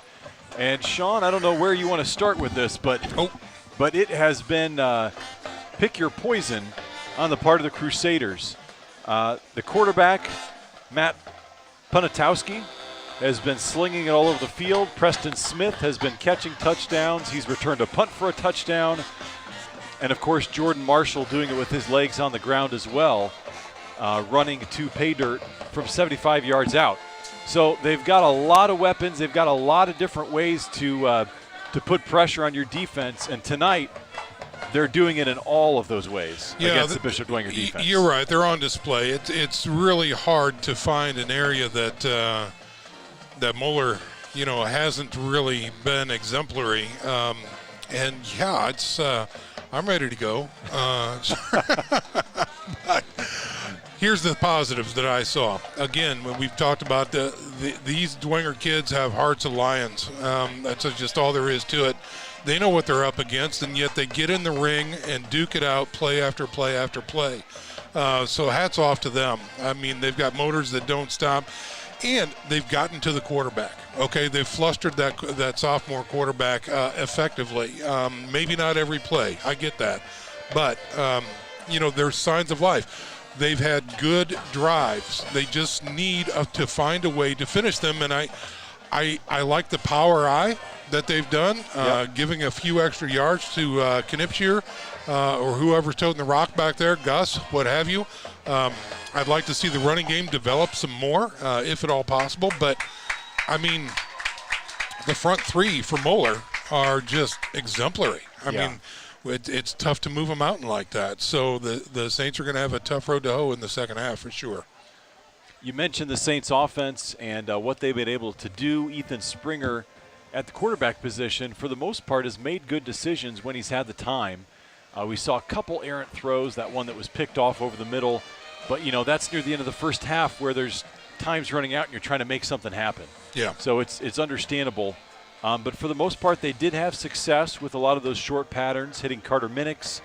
We saw the big connection to Caleb Lehrman. So the offense is showing signs of life. They've driven inside Moeller territory on 3 different occasions and just have not quite finished. So, as you said throughout the broadcast, the little things are what they need to work on. And unfortunately, against a team this good, the little things show up in a big way and make a big difference on the scoreboard. Yeah, they surely do. And, so again, when we talk more about little things, ball control, I know that's a big word, but again, we've coughed the ball up on a couple of occasions. That's a little thing that some more fundamental work can maybe improve upon. And again, blocking, that could be something that could be improved upon as well. We're undersized, compared to this squad, so it's again, everything can be worked on. But they're in it. I mean, they've got the grit, they've got the tenacity, and they've got the desire to win. That's been proven.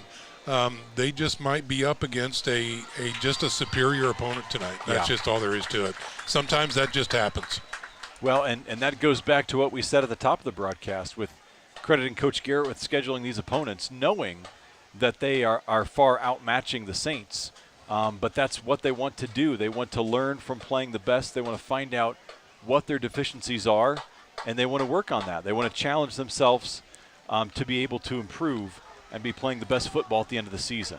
Yeah, and all of that is still ahead. That's for right. Bishop Dwenger. And so I think about this when we talk about next week's matchup against the Northside Legends, who's again is getting good press this year. Deservedly or not, I don't know. I haven't watched them on film yet, but when you take a team like the Bishop Dwenger Saints and what they show on the gridiron from their tenacity and their drive and their heart, and you put them in an arena where they are not outmatched, I'm not going to say I'm sorry for Northside, but they better be ready for what's coming, because these Dwenger kids are officially battle-tested. That's just all there is to it.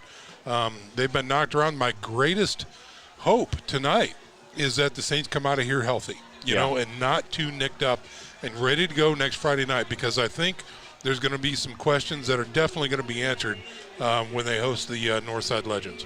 That's when the conference slate starts. These first 2 weeks out of conference play, you can learn a lot about yourself and about some of the best teams in the state or even in other states, as Bishop Dwenger has done.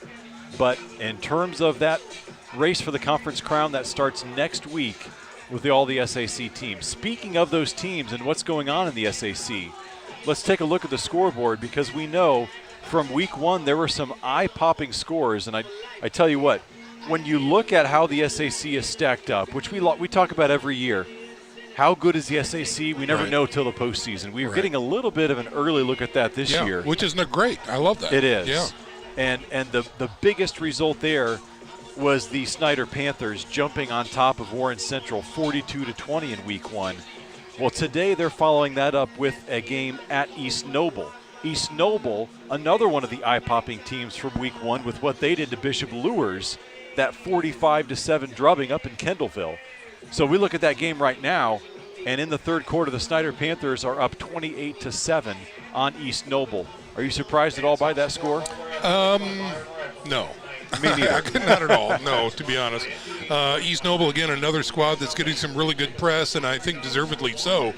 But again, it used to be the old maxim, if you're going to play Snyder, play them early. Because by the time the end of the season they get their stuff together, they are very, very dangerous. Well, they're proving that this season they're coming out of the gate hungry, and they are dangerous from the get-go. So Snyder is definitely going to be a team to watch. And but this gives us very interesting things to talk about in 4A as well with East Noble. So that'll be a very fascinating game film to watch to see what the East Noble Knights are doing there. So meanwhile, the Knights of Bishop Luers, after that big loss to East Noble, they're trying to bounce back against a talented and dangerous New Haven squad. Right now, New Haven up all over Bishop Luers, 28-0 in the third quarter. And that one does surprise me. It really does. I mean, when you look at the penchant for Bishop Luers and their skilled positions, Luers has year in and year out consistently just been able to score on you. I mean, that's just all there is to it. Fast and aggressive. So for them not to put up any points right now against New Haven, that's kind of a surprise. Yeah, Bishop Luers in their first game, their offense just could not get the ball going. Only had 4 first downs the whole game. And this is my favorite stat from week 1. East Noble tried 3 onside kicks against Bishop Luers. They recovered all 3. Recovered all 3. So Bishop Luers, they do have some work to do. But again, that's a team that is playing up classes the entire season. Right. And then come tournament time in Class 2A, they're going to have a chance to compete against some teams their own size. I think there's a reason they've got 11 rings in total over the years. That's right. Yeah. Elsewhere, the Homestead Spartans, they lost a heartbreaker last week to Carmel, 14-7. That was a game that was tied at 7 before Homestead threw a pick 6 for the winning score for the Greyhounds. Homestead trying to bounce back at Noblesville, and right now the Millers of Noblesville all over Homestead, 28-0. That one is a bit surprising to me. I agree, absolutely, and it'll be very interesting to see come homecoming with the Saints. What team from Homestead actually shows up? That'll be a great game. Yeah, great game. Elsewhere, the Carroll Chargers are in action. Of course, Carroll, another one of those teams that lost. The SAC teams went 2-8 overall in week 1. Right. So, again, but most of them were scheduling against really tough quality competition. So, the Carroll Chargers are one of those. They played Hamilton Southeastern week 1. They lost 28-14. Now, they are hosting Warren Central, the same team that Snyder beat 42-20.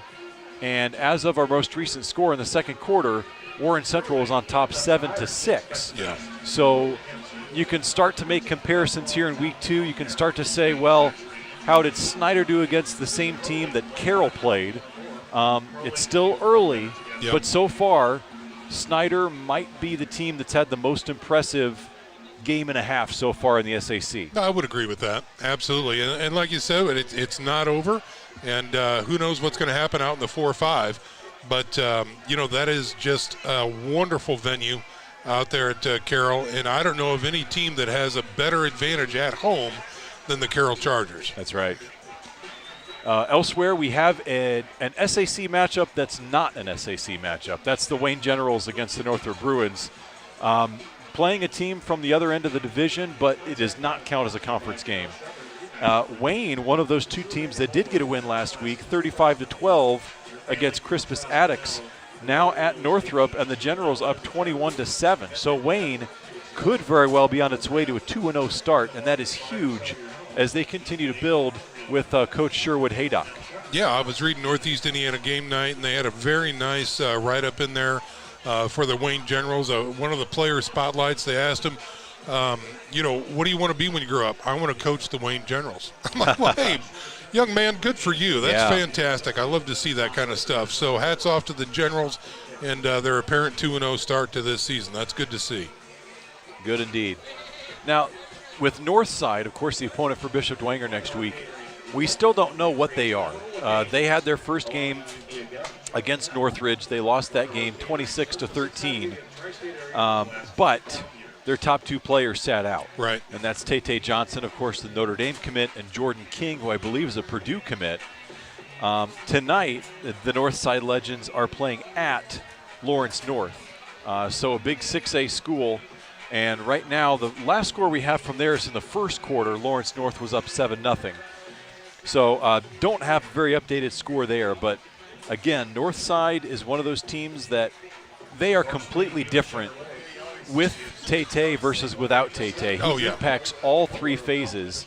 Of course, as a wide receiver, as a kick returner on special teams, and then his best position, which is what he's going to South Bend to play, is in the secondary at the safety position. Right, exactly. And one of the benefits that I see of the SAC opening up to non-conference games is early on, a lot of the SAC teams, they have no clue what the 2-hour bus ride does or the 3-hour bus ride, and now they get a taste of it early on and how that can affect performance, whether your air conditioning goes out or not. But anyway, so this is going to be a great experience for Northside to get that experience, know what it takes, so that when the postseason comes, this is no big deal.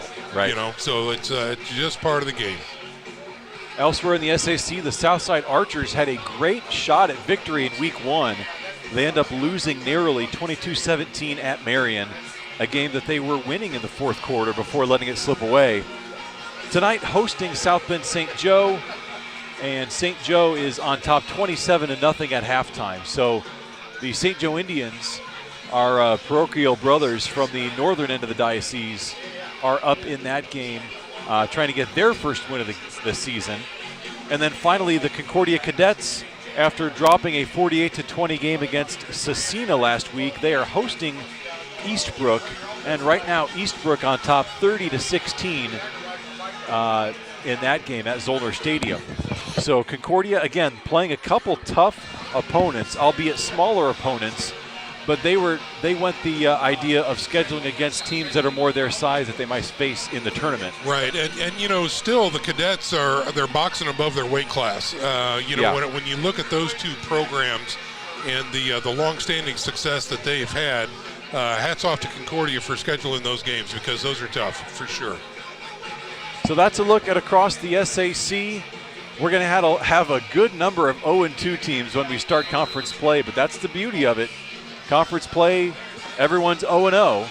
And with the new setup this year, the format with the two divisions, the big school and small school divisions, it's just whoever finishes the regular season with the best conference record is going to win the division, regardless of who you've played. So even the small schools have a shot. If they can knock off a couple big schools, they might not have to play all the big dogs because you only play 3 of the other five division schools. Everyone's got a shot. That's right. Yeah, that's precisely right. And what a great twist to the season. When you think about the SAC and many people over the years, how, again, we don't know what we look like until the postseason. That question has been answered. New twist when it comes to a championship. So that question has been answered. It's no longer stale. It's fresh, and that's a great thing. That it is. Teams are back out onto the field, getting warmed up, getting ready for the third quarter of action. And we are going to step aside and be ready to bring that third quarter to you. On the other side of this break, once again, your halftime score, Bishop Dwenger losing to the Moeller Crusaders 42-0 here at Schuler Field. We'll be back after this with the third quarter of action. You're watching Bishop Dwenger football on the Saints Sports Network. The Bishop Dwenger Spirit Shop is your home for all official saintly swag. With new items arriving weekly, the Spirit Shop has something for everyone. From uniforms and accessories to gifts and game gear, the Spirit Shop can outfit the entire Dwenger family for any season. Located on campus in the gymnasium, we are open Wednesdays from 10 a.m. to 2 p.m. and 3 p.m. to 6 p.m. or online anytime. Support your Saints in style and visit the Bishop Dwenger Spirit Shop. Hi, sports fans. Sean McBride here, inviting you to try the Barbershop experience. St. Joe Center Barbershop, located at the corner of St. Joe Center and Maplecrest, prides itself on professionalism, cleanliness, and a family-friendly atmosphere. In their third generation of family ownership, they have a combined experience of over 125 years. Give them a call at 485-6981. It's my barbershop of choice. That's St. Joe Center Barbershop at 485-6981.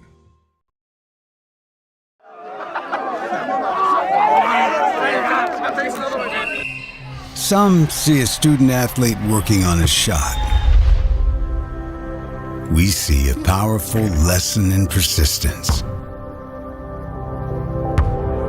Some see a student preparing for success on an exam. We see a student athlete preparing for success in life. Proud to keep education in front of athletics since 1903. Worco was founded in the late 1960s by my grandfather and a couple of his business associates, and my dad was the president from 1977 till 2010. Our philosophy is if you're not moving forward, then you're going to get left behind. For that reason, we became the pioneers of robotic orbital TIG welding, automated pressure welding. As a family-owned and operated business, we realize that our employees are our most valuable asset. We've invested heavily in them throughout the years, and they've given a lot back to us and to our customers in providing a high-quality product.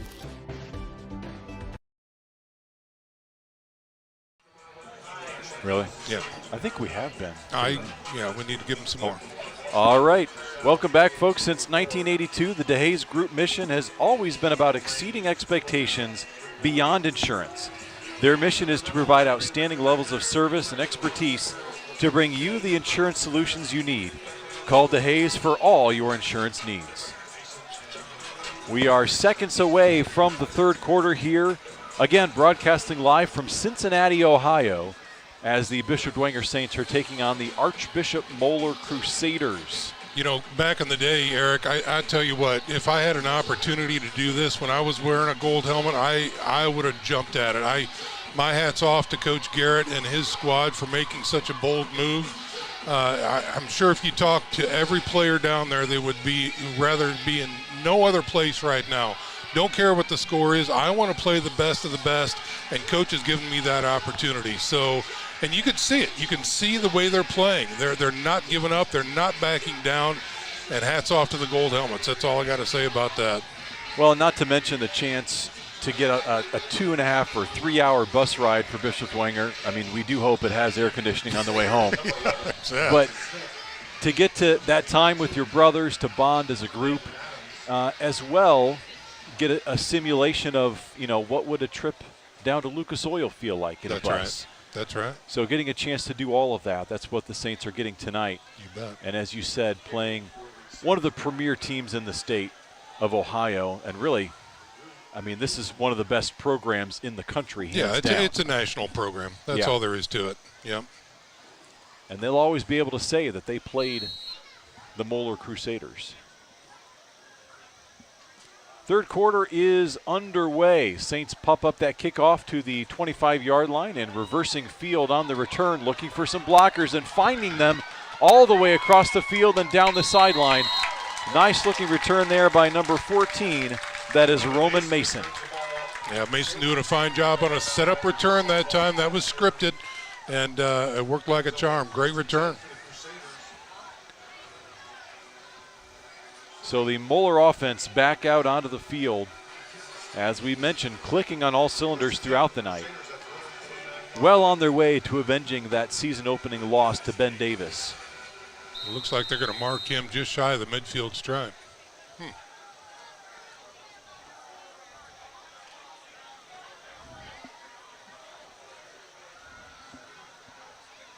We are in a running clock situation again for the entire second half by virtue of the score spread being over 30 points.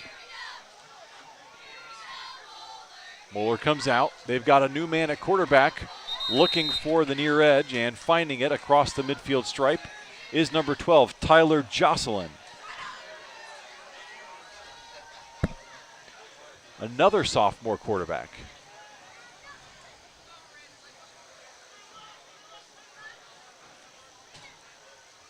So the Crusaders will get some fresh faces in there, get some new kids the experience under the Friday night lights, and they now face a 2nd and 8.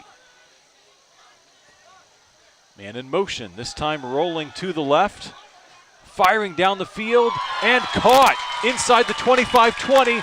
He's going to get all the way to the end zone for another Crusader score. So the backup quarterback can sling it too.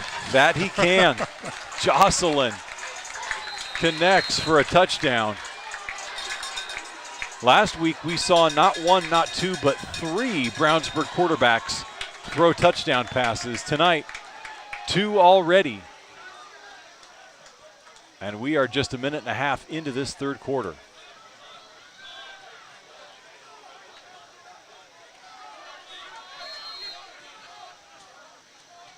Here is the PAT attempt.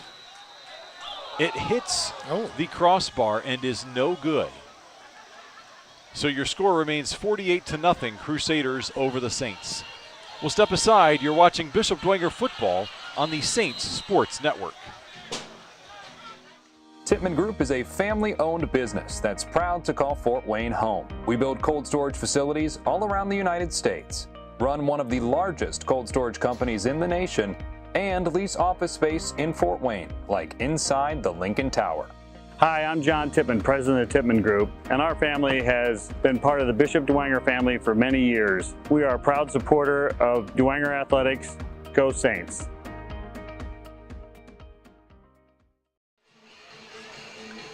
Welcome back, folks. We'd like to remind you to secure your space on our new Jumbotron. The Jumbotron, as we said, was installed at Shields Field on August 23rd this past week. It will feature high-resolution digital opportunities for maximum ad exposure. To learn more, call our development office at 496-4706. You know what would look good on that Jumbotron? What's that? A picture of Parker Knoll. Just saying. I don't know what to say to that. It's getting late early, clearly. It's getting late. How about Dwenger's new PA announcer on the Jumbotron? No. He's got a face for radio. No. Yeah. Preferring to stay behind the camera. Yeah, that's it. For everyone's safety and health. We do appreciate that. Yeah, of course. High kick for Moeller, fielded by Owen Zimmerman at the 10-yard line. Got some blockers across the 25-30, and that's where he is spun down. Owen Zimmerman returns the ball from Zimmerman takes a big shot there, ends up on his head, but pops right back up. If you remember, Zimmerman had a start at quarterback last year on senior night. Yeah, for the Saints. That's right. So 1-0 as a starting quarterback. So Saints back out onto the field. We haven't talked at all tonight about the head coach of Moeller, Bert Bathiani.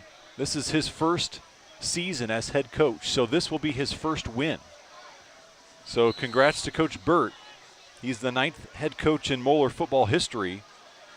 Has coached at a lot of different levels. And this in his first season as head coach of the Crusaders.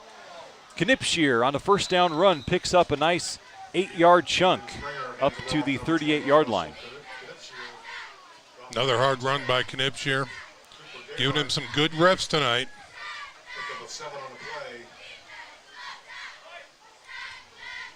Second and 3 for the Saints. 2nd and 3 now from the 38-yard line.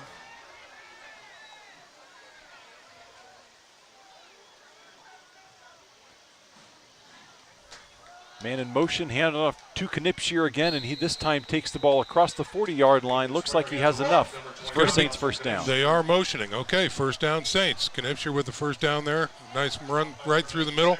Had an opportunity to choose his spot, and he did it well. And I will mention that up front, the Crusaders still have 2 of their top 3 linemen on the line. So Knipschier getting it done against some of the big boys. Handoff again on first down, and this time Knipschier stopped right at the line. Yeah, hit the wall and was spun back. Maybe a gain of a yard that time for Knipschier, but not much more than that. Well, looks like 2 maybe. Good spot. 2nd and 8 for the Saints at their own 7.5 minutes to go in this fast-moving third quarter.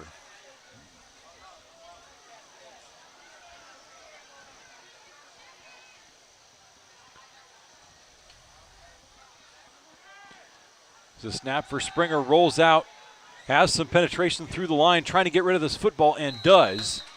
Into the turf, looking for Stegmeyer across the formation, and an incomplete pass. Well, it's a good call. They set that up a couple times with a man in motion with a quick give through the middle twice. And on the flip side, the little bootleg right there trying to create some space and suck in those linebackers. But unfortunately, they just weren't able to connect. Brings up a 3rd and 8.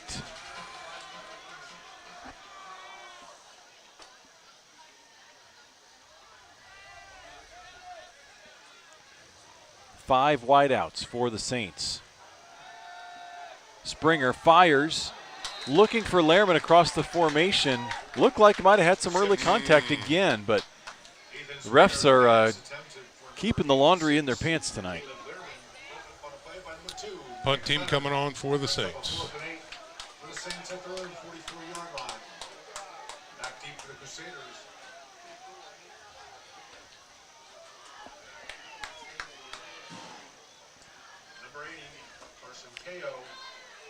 And it's a fake punt. Aguirre goes to the air, and it's fighting for the football. Looks like it's going to be picked off, and it was. Oh, my goodness. Either way, would have been short of a first down. Yeah. So the Saints try some trickeration and really have nothing to lose at this point. But unfortunately, they may very well have something to lose as there's an injured Saint on the turf at the midfield stripe. Yeah, they got him stretched out. It might just be a cramp. Yeah, looks to be that case. Okay. And that's Lehrman. Yeah. He's put in a lot of work tonight. He has. He'll stretch that out, and hopefully he'll be okay. So the interception happening at the midfield stripe. That's where the Crusaders take over. 5:43 and counting in this third quarter. Here's the snap, handoff, quick burst of speed through the middle, and a quick 10-yard gain by the running back. That's number 32, Alex French. Yeah, French did a fine job finding that hole right there and bursting forward. Like you said, good release that time from the line, and he was able to gain a nice chunk of 9. Yeah, they mark him just shy of the first down. 2nd and inches. Hand it back to him through the middle, tiptoeing his way. Doesn't have much, but it is just enough for a first down. Yeah.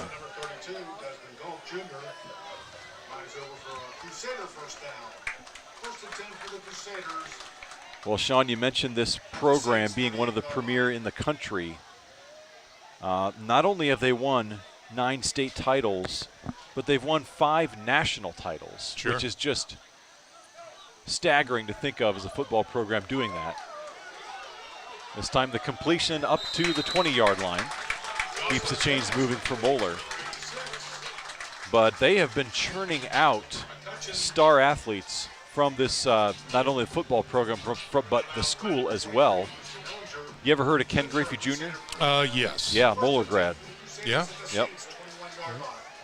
Also, if you're familiar with the Cincinnati Bengals, defensive end Sam Hubbard. Moeller grad. Moeller grad. This pass to the end zone has an open man and just overshoots him. I thought you were going to talk about Ken Anderson maybe for a second. Not that time, no. Okay. But Hubbard, if you're an NFL fan, last season in the wild card round, he set the record for the longest fumble return in NFL postseason history as a member of the Cincinnati Bengals. Pretty cool to get to play in your hometown after graduating from Moeller. That's right. Ball's on the turf. It is picked up and run forward for a loss of 4 on the play. Number 37, Isaac Shade. Isaac Shade on the carry. And of course, you already mentioned Jerry Faust, the Notre Dame head coach from 1981 to 85. Prior to that, head coach here at Moeller for 19 years. 7 undefeated seasons, 5 state titles, 4 national titles. And it would be unheard of in today's world for Notre Dame to hire a head high school football coach as its head coach. But that's just what they did in 1981. That's right. When they hired Faust, he stayed there for 4 years. Going deep to the end zone again, and that one near miss. Nice looking ball thrown to Ricky Thomas. A few more reps for that quarterback, and he's going to make that connection one day. That's right. Yeah.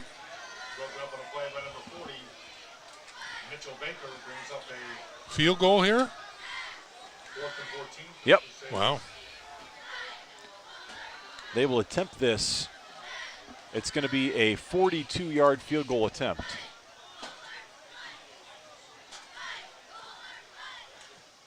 Line drive headed towards the uprights. Does it make it through? It does. It did. That kick is good. Devin Orr connecting. That is his first field goal of the season. And that puts 51 points on the board. So 51-0 is your score. Crusaders over the Bishop Dwenger Saints. We'll step aside. You're watching Bishop Dwenger football on the Saints Sports Network. The Bishop Dwenger Spirit Shop is your home for all official saintly swag.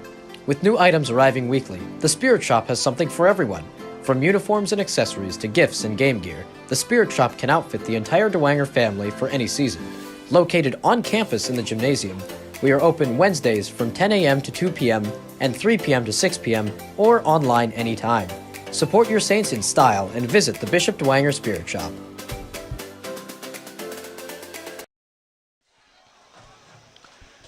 Welcome back. 51-0 is your score from Schuler Field. And unfortunately for the Saints, 51 on the scoreboard for the opposing team 2 weeks in a row. Now if the Saints can get a 7 on the board, you'll feel a heck of a lot better about this. It's like deja vu all over again. Yeah. Number 38, Andrew Clemens. They'll get another shot at it here. Again, 2:09 left in this third quarter. Running clock in effect.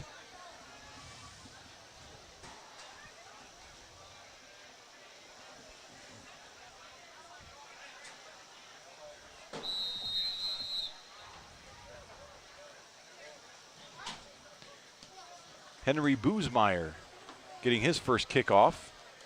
That's going to be fielded inside the 10-yard line. And a big hole for Bishop Dwenger on the run back across the 40-yard line. And that's going to be really good starting field position on the return that time was Gus Tippmann. I was going to say, it looks like Gus. You can tell from his stature right there. Churner, he's a grinder. Yep. Love to see it. Well, if you're a Tippmann, you have no choice. You have to play football. That's it. He said, all right, I'll make the best of it. And, you know, I don't know who named him Gus, but I love it. My scoutmaster back at Troop 17, his name was Gus. And he didn't take anything from anybody, I'll tell you what. Well, I tell you what, Tippmanns are running out of names, so they had to reach pretty far into the hat for that one. You bet. So the Saints start at the 45-yard line. Trying to get some momentum on the offensive side of the football. Starts on first down with a handoff to Knipschier. Nope, that was Gus. Gus takes it up to the 48.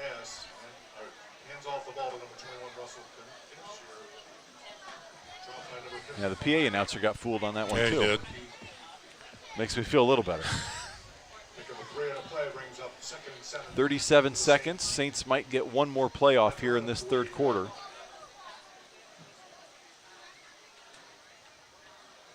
Trying to cross into Crusader territory. Bit of a broken play. Springer just slides down. Good call. Yep. And they do throw the flag there. Keeps the football around the left side. Dropped by number 9, Tanner Coe. We got a. There have been so few flags in this game. Yeah, I agree. That it looks weird to even see the flag on the field. Looks like holding against the Saints. Yep. As Springer tried to turn the corner, Saints get caught on the hold. So that's going to be the end of the third quarter. 51-0 is your score. Fourth quarter after this. You're watching Bishop Dwenger football on the Saints Sports Network.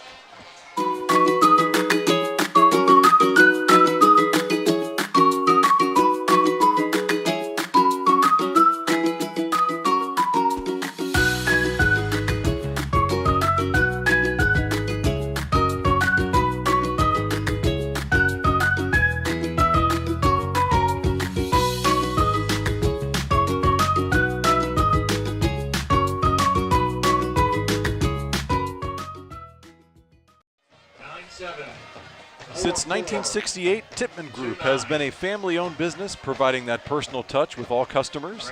Thank you to the Tippmann Group for supporting our Saints.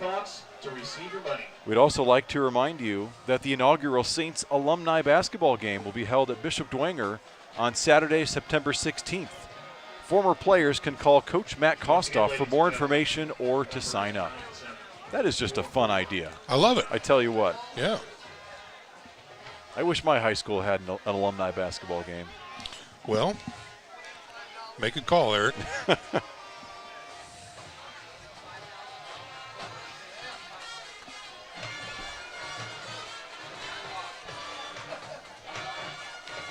So fourth quarter action here.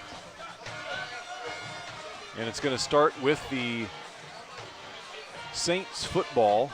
They are backed up with a 2nd and long. Yeah, penalty to end that third quarter, so see if they can recover. Bumps the ball back to the 38-yard line. Here is Springer, steps up, trying to elude the pressure and gets sandwiched from both sides. Big hit there, and Springer slow to get up, but does pop right back up. It's a tough one. These gold helmets keep fighting, though. They keep getting back up. Absolutely right. No surrender in these kids at all.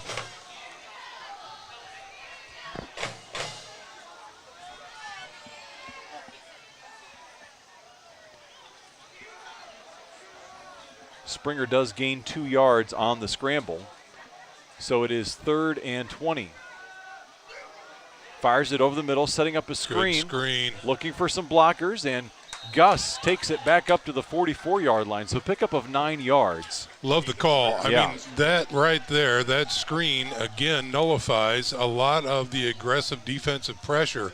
And, you know, they're going to think twice about coming that hard again. So, good call. Unfortunately, they're still in a 4th down situation. Yep. 4th and long, or else they might go for it, but they'll send out the punting unit. Aguirre boots it away, bounces at the 30-yard line, and finally takes a Bishop Dwenger bounce. He's been getting the rough end of the deal on his bounces this year. Yeah, he has. He surely has. That time finally gets a Bishop Dwenger roll. Out of bounds at the 23-yard line. Told Coach Stegmeyer, I said he needs to work on his handwork there when he's presenting the ball to his foot. Maybe it could, you know, roll a different way. Coach Stegmeyer didn't want to talk to me. No. So he didn't back in high school either. So sorry. Some things never change. Yeah, that's right. Well, folks, step up your snack game by offering healthy and delicious options from Fort Fresh Vending. Contact them to find out how to get a free vending machine in your business or school. 1st and 10, pitch, and the Bishop Dwenger defense reads it beautifully. Getting into the backfield that time, looked like number 36. That's him. A.J. Shefferly. Sophomore linebacker getting some action, 6 foot 175. Inside 10 minutes to go in the ball game. 2nd and 12 Crusaders. Another handoff and another nice job penetration by the white jerseys. Yeah, great job shedding blocks and getting to that running back. That's a job well done.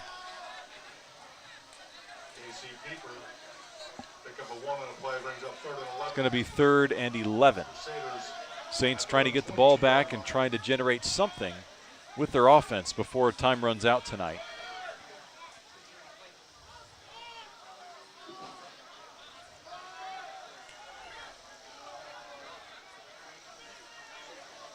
Crusaders getting set. 5 on the play clock. And they get the snap away. Penetration through the middle is going to toss this out. And it is caught. There's going to be a block there. Oh. Big time hit at the end of there, but that one's going to come back. Yeah. Brady O'Keefe on the outside was held, and let's be honest, he was just completely covered in. Yeah. So they're going to march that one back.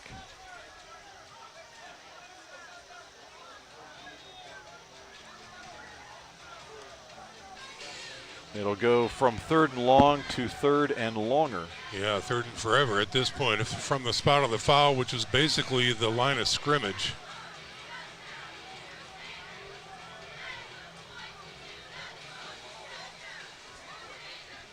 They'll mark it at the 12. Ball on the Crusader So 3rd and 22. 12-yard line.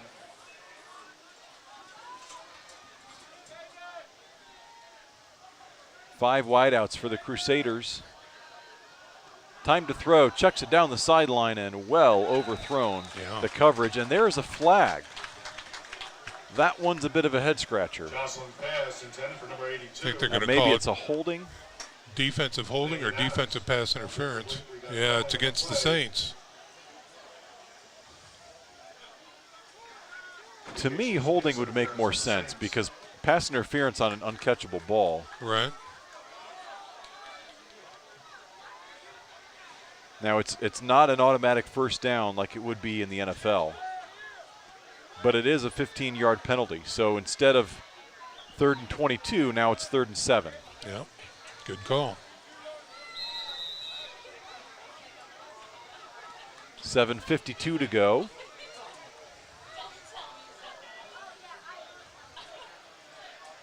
Crusaders will get another crack at this one. Ball marked on the Crusader 27-yard line, brings up a 3rd and 7 for the Crusaders. And they're content to burn off as much time as they'd like here. Yeah. Running that play clock all the way down. And we've got a procedure penalty this time. So they'll give back 5 of those yards that the Saints just gave them. You have to, excuse me. You have to think at this point, too, there's a lot of 2s, maybe even some 3s in there for Moeller. Right. So they're not operating as the well-oiled machine that we saw in the first half.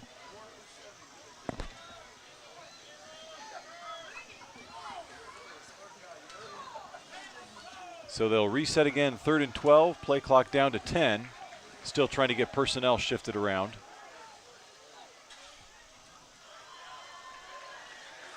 And they do just get the snap off. Here comes the pressure, setting up the screen pass. It is caught. Saints trying to pursue, but there's some blockers, and he's off and running down the stripe for a good Crusader first down. So they'll move the chains yet again. 6:20 to go, and take this opportunity a little bit to talk about Bishop Dwenger's move down to Class 4A. So the news, it was kind of the worst kept secret, I would say, or maybe it wasn't even meant to be a secret, but it became official this past week.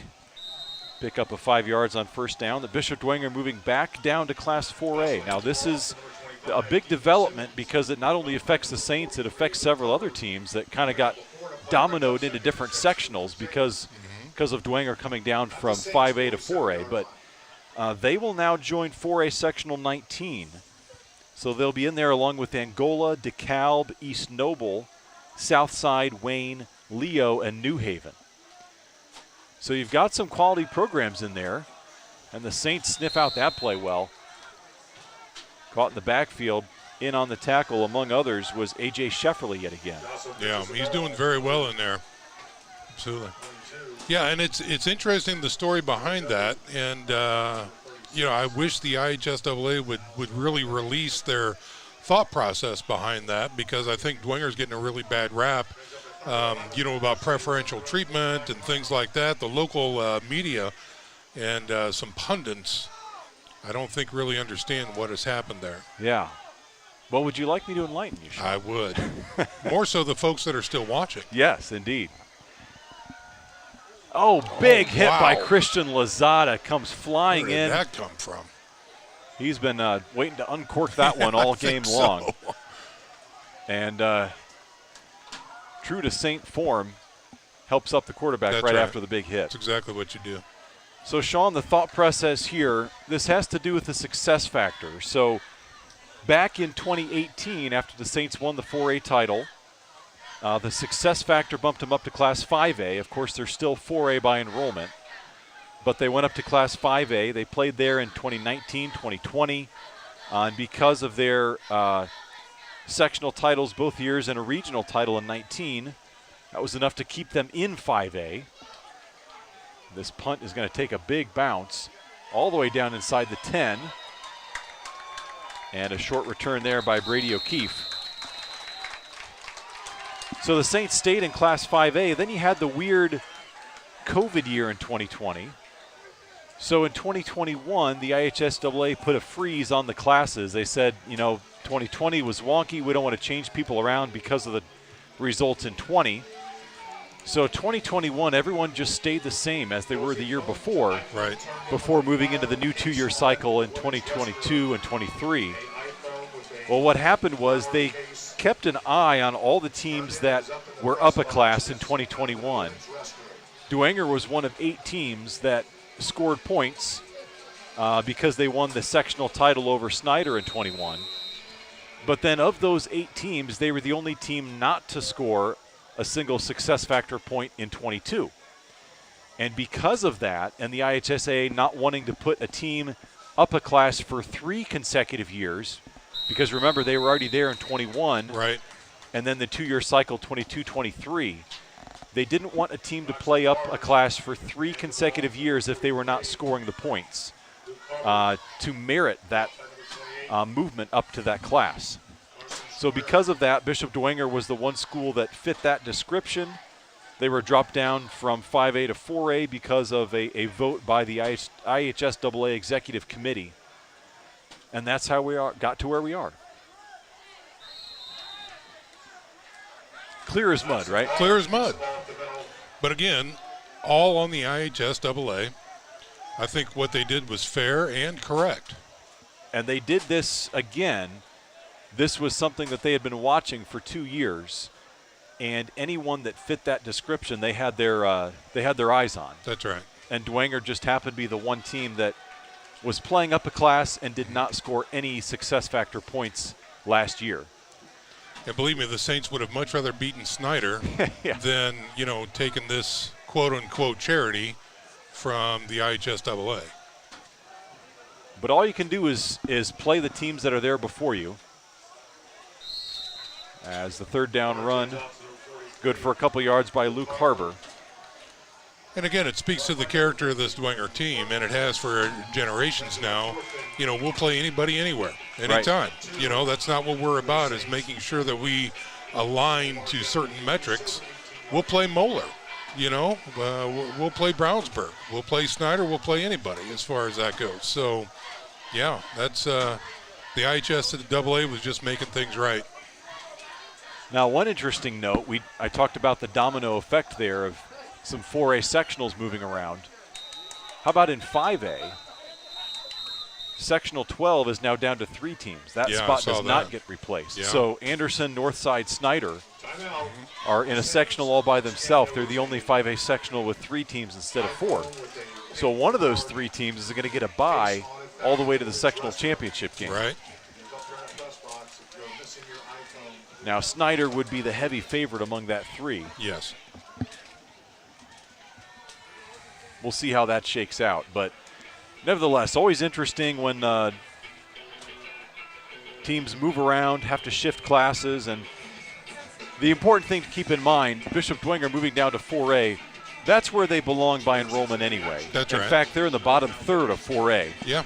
So they will be playing against competition their size and even some bigger than them in their own sectional. That sectional is no joke. No, not at all. That's, East Noble with the impressive win week 1. Of course, Leo as well, always up near the top of the rankings in Class 4A. Uh-oh, ball's on the ground. Moeller says they have it, and they do. They do. So turnover with 1.5 minutes to go, and that's going to end all hopes of a Bishop Dwenger score tonight. Man, that's tough, too, because that was a really good push right up front. Crusaders likely to kneel the clock out here.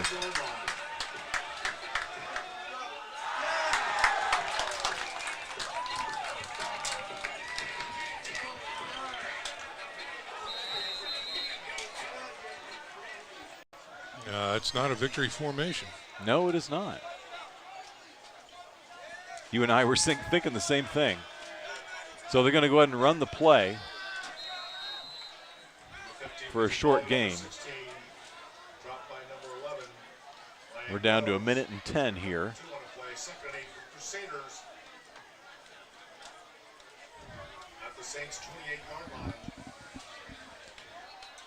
Well, it's been a fun opportunity for us to come here to Cincinnati and broadcast this game from Mount St. Joseph University. Oh, I completely agree. The hospitality here has been fantastic. And excellent facility, as you said earlier. You bet. And a chance to see up front and personal one of the premier programs in the country. That's right, yeah. And the accolades are well-deserved. That they are. Got flags there for a delay of game. Right. Still have the offense in shotgun formation with 33 seconds left. Not sure that's necessary. And they called a timeout, so interesting.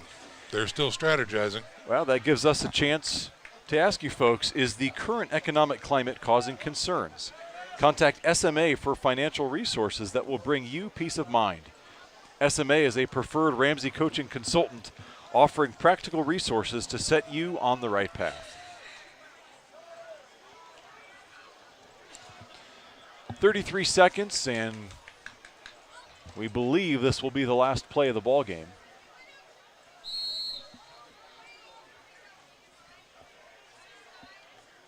It's going to be a handoff. And the Saints trying to get their hands on it, but they will not. A touchdown. Just, I'm scratching my head a little bit, Sean, at the decision to run an offensive play there. Yeah.